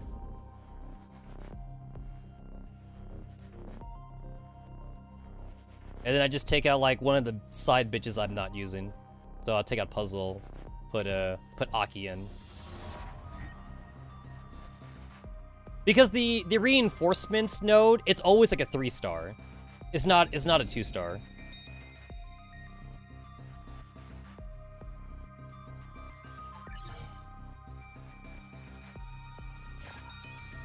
It's always a 3-star at level 35.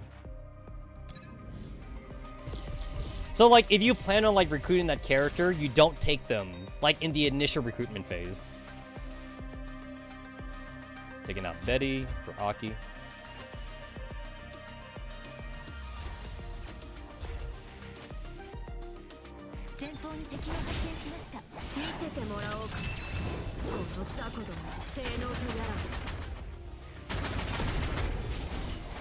I'm still not tired of like watching the animations of this game. I really do like the skill animations. I like them.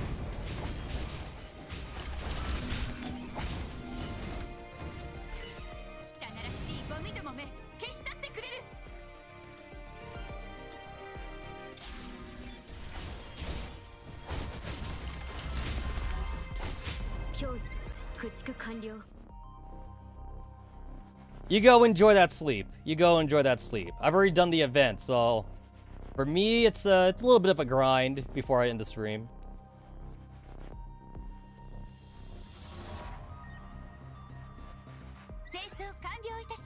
Oh god, that was only layer 2. This mode feels so long to me. It feels like it takes forever. It's like, I don't mind spending like a long time reading the story. It's like, I mind the gameplay, because I feel like the gameplay is like not engaging.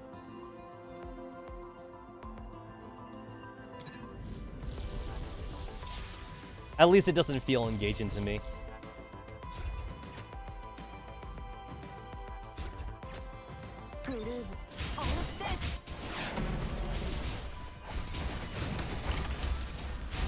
Yeah, I prefer the offensive tactical skills. It actually makes it feel like I'm doing something.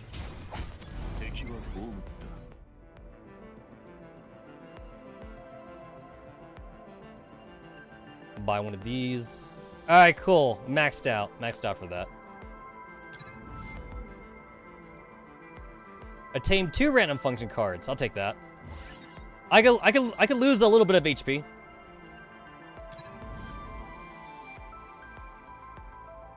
Let's see, what are we getting here?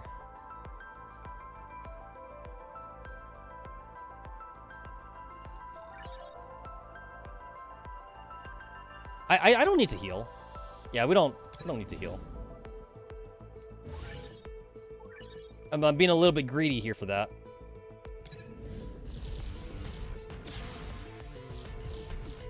What are my things? I have one for Chelsea, which is like just straight up damage. Sochin knocks on enemies in a selected area airborne, dealing upper end damage, and then immobilize them. So that one's kind of like, that one's way more of a support thing.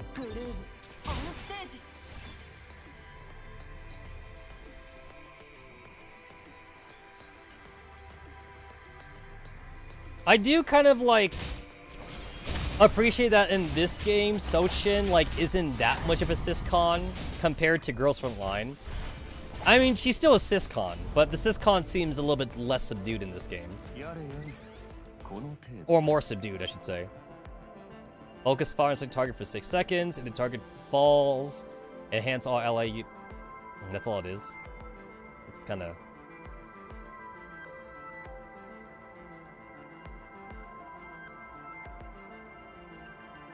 So wait, if the target falls, enhance all ally units within 15% targets. So like this is actively shit against bosses then. And the bosses is like the only thing I want to use this on. Yeah, so like it's actively bad. Or like it's not bad, but like it doesn't do anything for me for bosses then.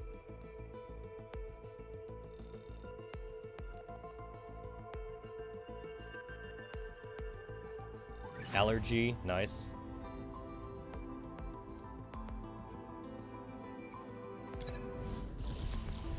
Oh shit, there was another elevator. I didn't see it. There was another elevator that I failed to see. Oh, that's a disappointment. I could have gotten like another anomaly zone. That could have been something.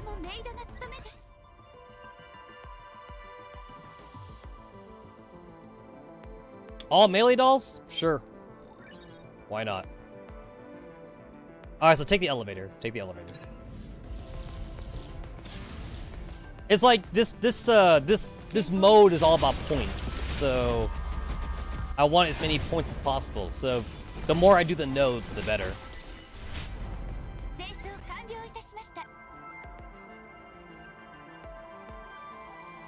No kill over ally long-range units have their crit increased with additional points when they land a critical hit. Sure, why not? Buy this one too.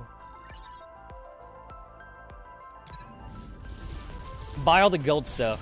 Buy all that.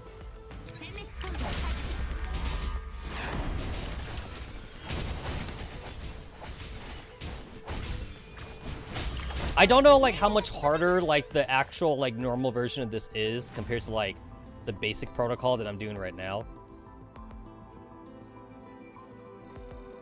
I'm sure it's a lot harder.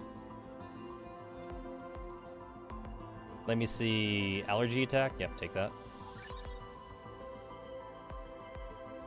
Take all the allergies. Take all the allergies.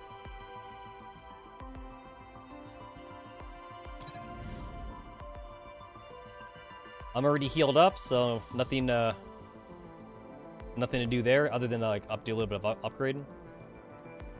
Let's see, where's the melee thing? Ah, there's your melee thing. Yeah, upgrade that.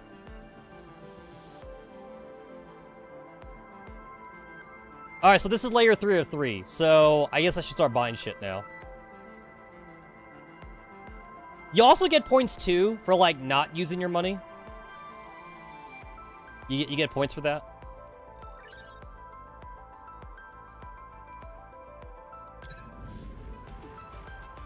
But like the points shouldn't really matter though, because I am in the basic version of the protocol, so it shouldn't matter too much.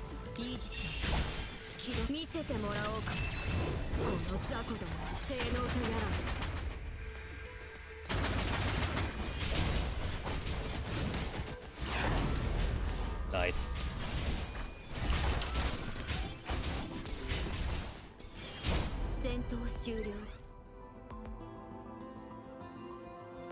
And then you're also like not supposed to like actively use your extra protocol cards that you got from like the advanced nodes. You keep them because you get points for those too. So I have 3. I have like 3 of the extra skills. So I am supposed to keep those. So don't use them if I don't have to use them, which I shouldn't have to use them.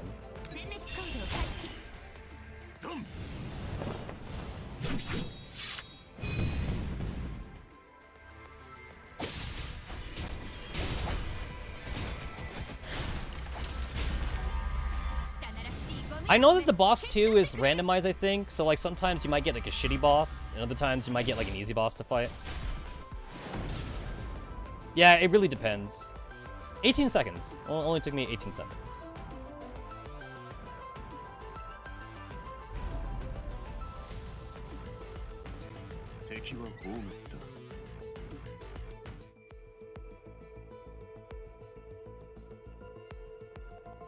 I took like the positive protocol, so like I got a minus 1% to my score bonus, which I am totally okay with.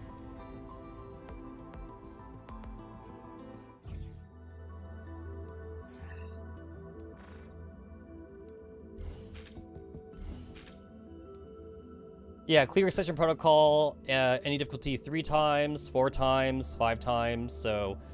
Like, since that one doesn't even matter for what difficulty, might as well do the easiest one. And then, like, if I want to get, like, some of these other ones, I gotta, like, play either the higher difficulty, or, like, give myself, like, negative protocols.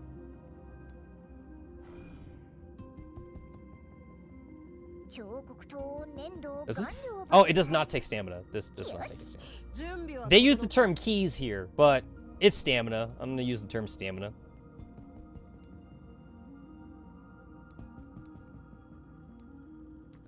Ah, you cannot use this along with all the other shit. Yeah, okay, so I can do it here now.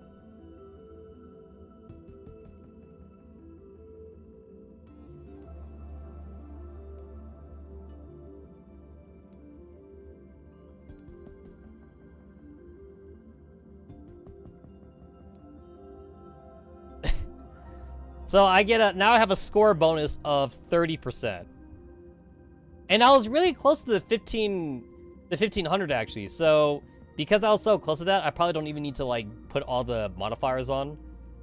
I could do like just one modifier, and like that'll probably be good enough just to get like the next tier bonus for like the 1500. I'm probably not gonna get 2000 from like the basic mode.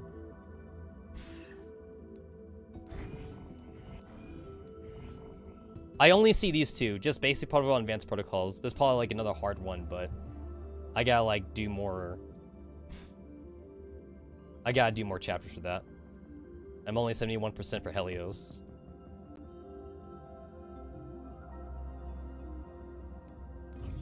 And then the only thing left to do now is like the endless exploration.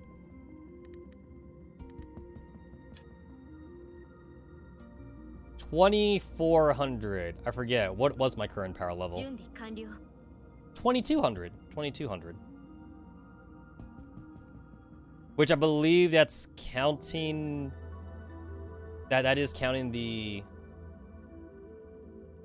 These guys.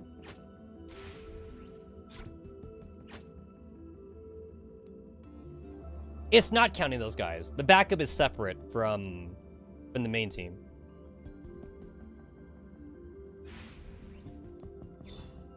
And then, like, the only reason why I have these girls on the side is, like, to gather affection whenever, like, I do my dailies.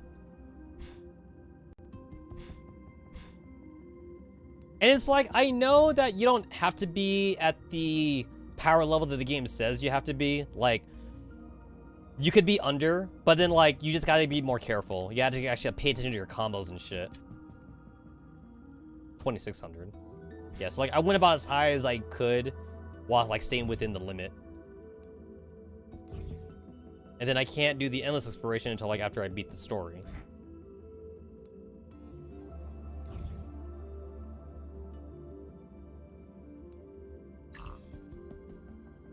This is 2300, so I could do this then.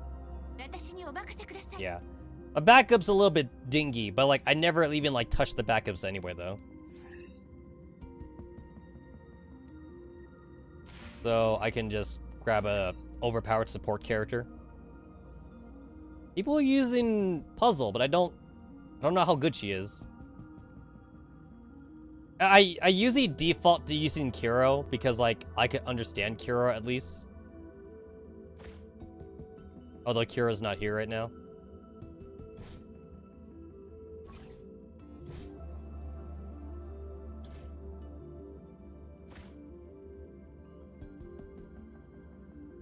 Oh, someone got a 5-star Simo.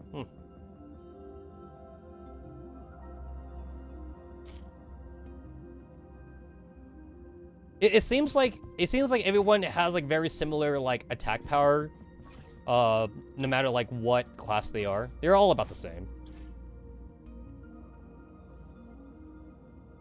Yeah, seems to be about the same.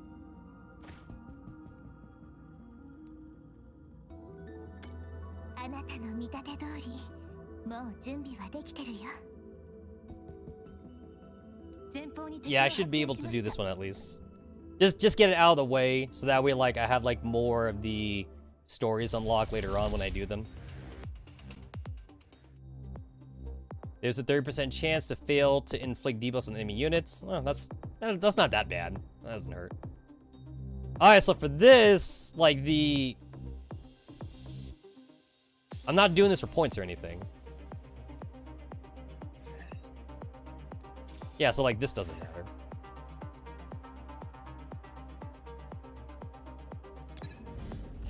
I find like there's no reason for me to take elevators here. The elevators seem like they don't do anything for me.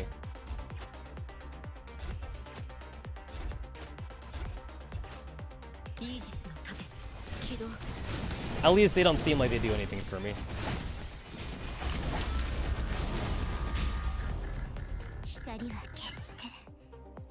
I mean, the only reason to take an elevator is if you like need the extra cards.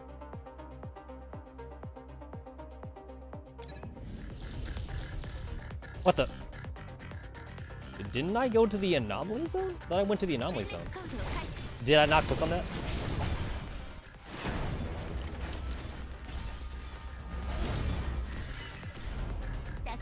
Is that now what I clicked on?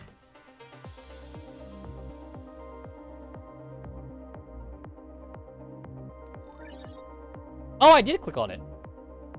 I clicked on it, but like it brought me to a fight. Usually the anomaly zones is just like, it gives you like a scenario or something. That's weird.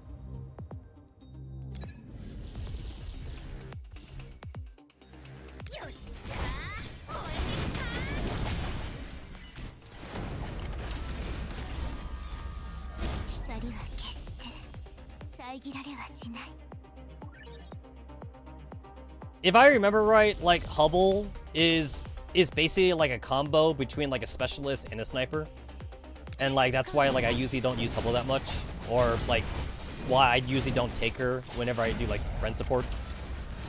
I go for Kuro because I go either for like Kuro or Aki because like they're simple for me to understand.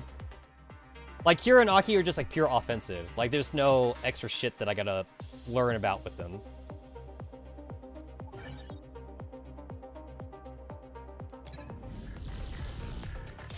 I know that for Mordent or Resonance, people were saying that like you could make a stupidly overpowered like Crystal Carrier or Croquet if you use like either like the Backlash deck for Croquet or if you use the Allergy deck for Crystal Carrier. But like I never seem to get lucky making those decks though. Like those cards, they never get offered to me. So I haven't been able to make anything stupidly overpowered. And like there's no reason to make anything that overpowered, but you do it for fun.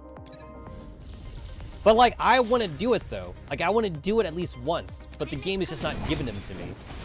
And I feel like I'm being left out. Every time, like, and the thing is that like, every time I do it manually, it never offered to me. But then like, when I do it on autoplay though, like, I do it on autoplay because I want to watch a YouTube video or some shit. And then like, I look at the deck afterwards, like during the autoplay, and like, I knows that like, you know, they got like a half of the Backlash deck. I say half because, you know, like the CPU just chooses shit at random. So the CPU like isn't building the whole deck or anything.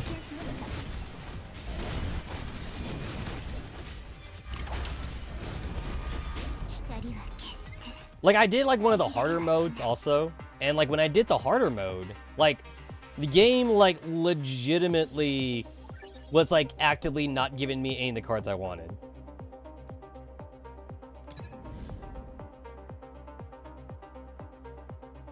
What am I upgrading? I'm still not sure like what kind of cards are good in general other than like the full decks. So whenever I upgrade a card, I just pick like whatever has the highest percentage. It seems to work out for me.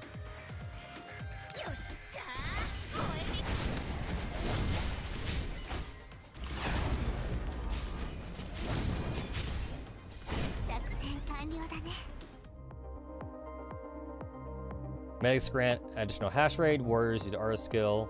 Yeah, so like, that has a 2.5% thing, so I'm just gonna grab that. Don't know how good it is, but it has a higher percentage. I assume I'm playing very suboptimally, because like, it's kind of like how in Girls Frontline, where power level doesn't actually mean anything in that game. The skills are what matter. The skills matter a lot more. Spend all cash coins to obtain a random orange function. Are you kidding me? I have over 100. Not doing that.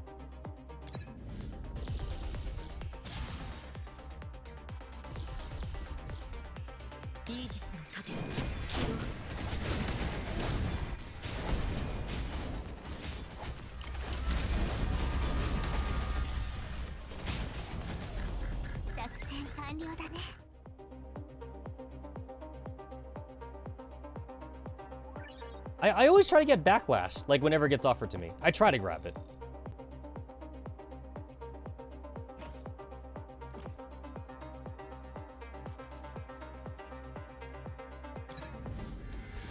If I'm like not on autoplay, then like I do still try to go to like advanced nodes, just like for the extra like protocol.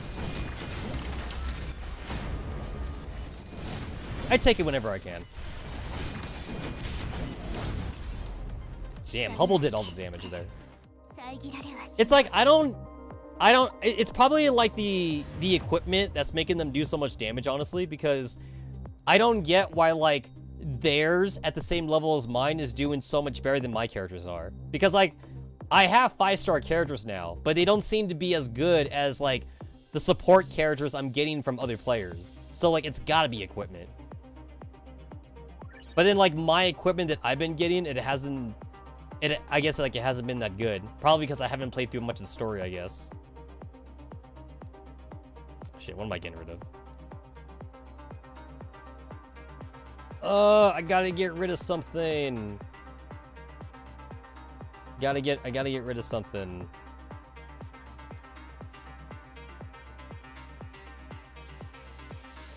I don't want to get rid of the... I don't want to get rid of any of the yellows and purples, so I guess I'll just get rid of the blue one. And I guess to be fair, like, I feel like I'm over-leveled anyway, so I should be fine.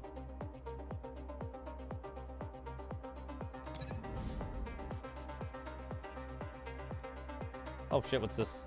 Oh, that costs 80 though. That sucks.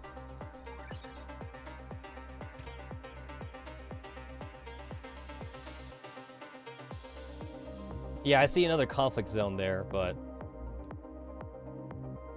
I should be good to just to AI this.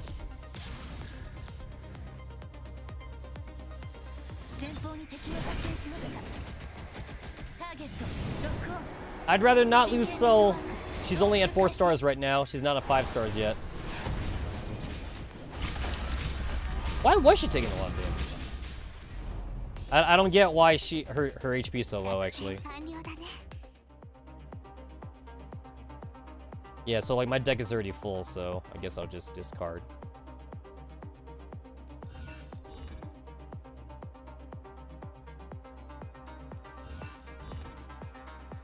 I don't like doing that discard thing, because then this is probability lowered, meaning it's not going to offer it to me anymore, but then like, I do want it offered to me, I just don't have the space for it.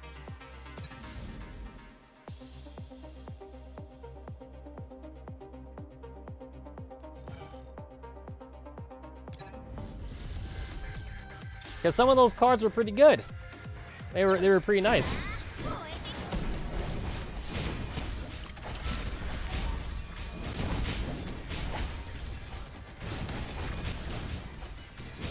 Yeah, sometimes I kind of wish this game was like a strategy RPG, like Fire Emblem or like Advance Wars. But I guess like having it be like an autoplay game like this, it makes it easier for it to be a mobile game. I mean, I don't know, like Fire Emblem on mobile is doing pretty good right now for Nintendo.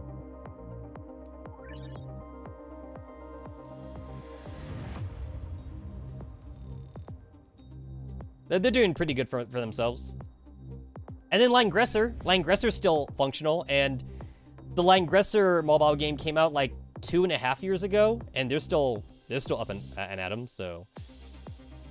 Just because it's a strategy RPG that takes a little bit more brain power doesn't mean that like it can't function as a good mobile game. But I guess I do see the appeal of like mobile games that play themselves, because like it's easy for people to have that run in the background. You want mobile games, I guess, in general, just to be like something that's quick and easy for players to like play when they're at the like dentist, or if they're like just waiting like an office area or something, you know. Or if they're goofing off from work, you know, play it at work when you're not supposed to. You can't really do that with Fire Emblem.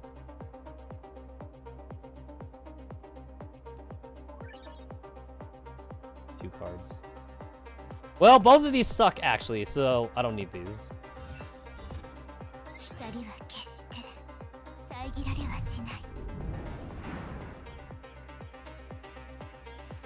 Kira once posted 309 messages in 1 minute. Damn. I mean, she is a fucking robot, so she's basically a computer. This was the third...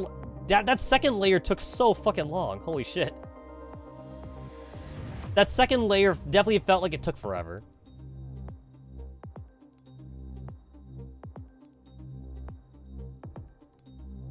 I can't even do like the planned AI mode, because like as soon as I like I try and like do something, the game Oh, damn, I don't want that. Oh, that kind of sucks.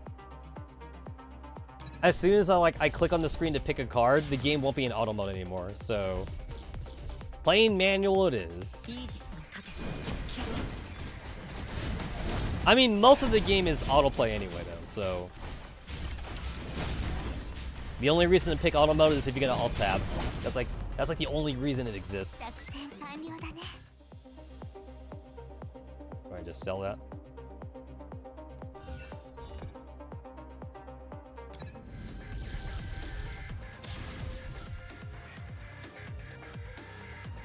Yeah, what is her skill again? Summons a black hole. Yeah, so like, even though she's a shooter, she has kind of like a... She's got kind of like a specialist, like, support skill. It's not offensive.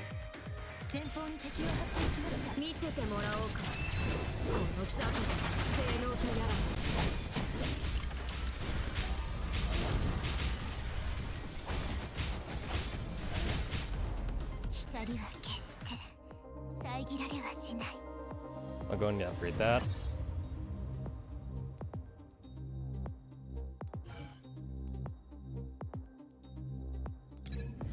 I'll go ahead and just go through the recovery area to upgrade some shit.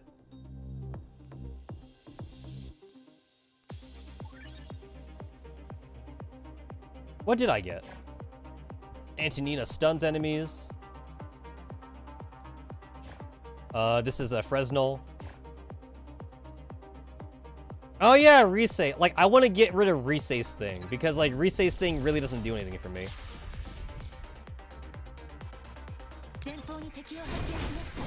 Yeah, it's like, I'm not feeling it. I'm gonna use it for like the next one, since the next one's like it's gonna be an advanced node.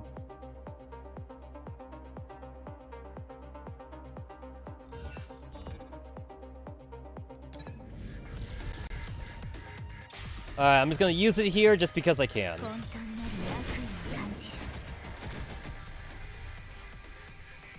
What the? Is it not an enemy unit? Okay.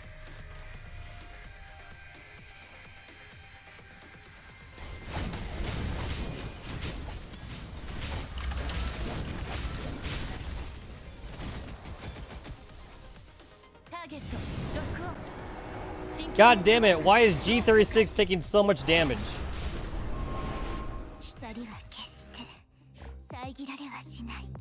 Oh, cool. I got a Hubble specialty.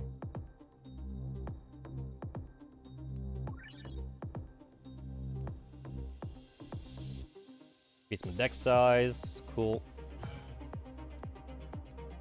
We got another advanced zone, so like I'll probably play one of these abilities. Probably Hubble. Hubble doesn't do much for me, honestly.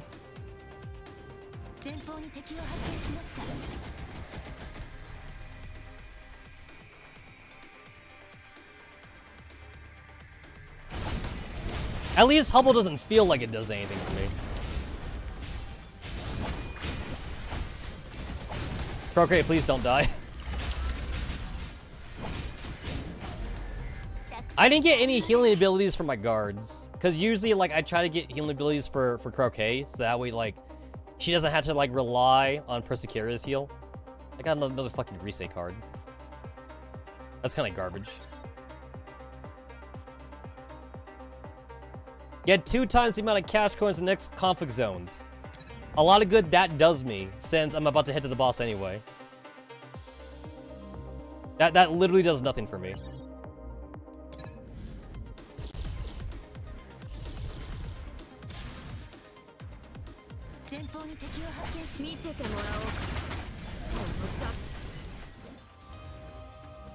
All right, I can kind of go crazy with my skills right now, since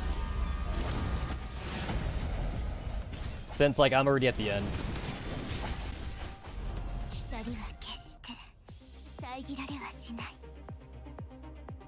Cool. Yeah, that wasn't so bad. It's like, I definitely could have planned mode that, though. I was, like, barely at the level to, like, do that stage, but it wasn't that hard, though. Oh, only 22,000? Yeah, I could AFK that. I don't know how to do that on stream.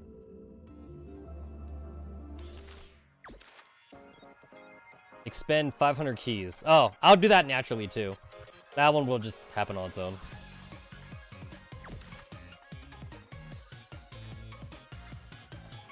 So I still want to get a lot of these, and then like afterwards, a lot of this is just like a bunch of tactical points.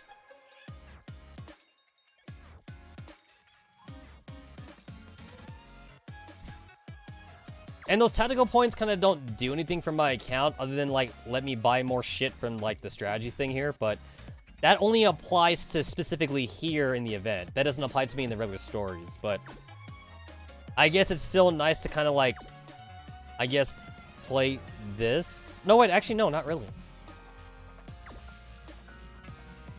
You don't get anything here, actually. The only thing that you get for playing the main event is just the points. You don't actually get anything else. So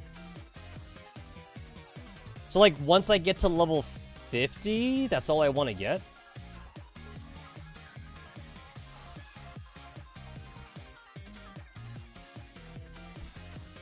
Yeah, like, I think level 50 is all I want then. I'm actually not sure if those buffs even apply to this mode either.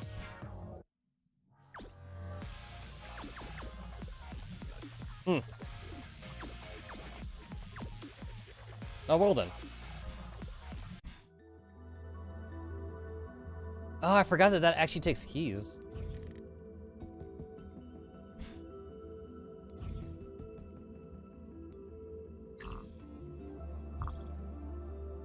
It's like, it only takes one key to beat a stage, but then like, it takes like 100 keys, or like 80 keys to actually get all the extra like bonuses from it. So if you just need to get through the story, you kind of can play through the story, but you just won't get any rewards from it though. And there's not really a reason to like rush the story in this game. Not really. Unless, like, you really were trying to just, you know, just, like, speedrun it, but this is a fucking online gacha game. You don't need to try and speedrun it. Unless you're actively, like, playing... You're actually doing this, like, for a live stream, or you're doing this for, I don't know, like, some kind of speedrun channel. Oh, cool. That's new. Got myself a new character. Or a new fragment. That's for a character I don't have.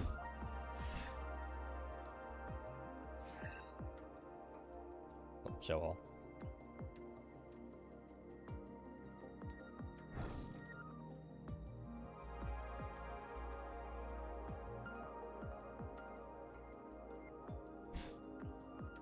Puzzle, Diane, Kuro. Who was that?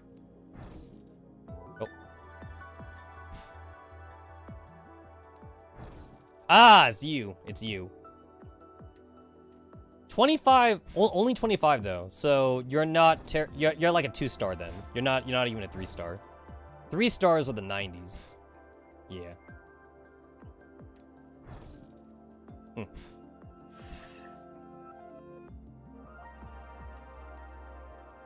So far, like, I'm not too impressed with the storyline of this game, but like, just because it's connected to Girls Front Line though, like, I'm still gonna like continue on with the story.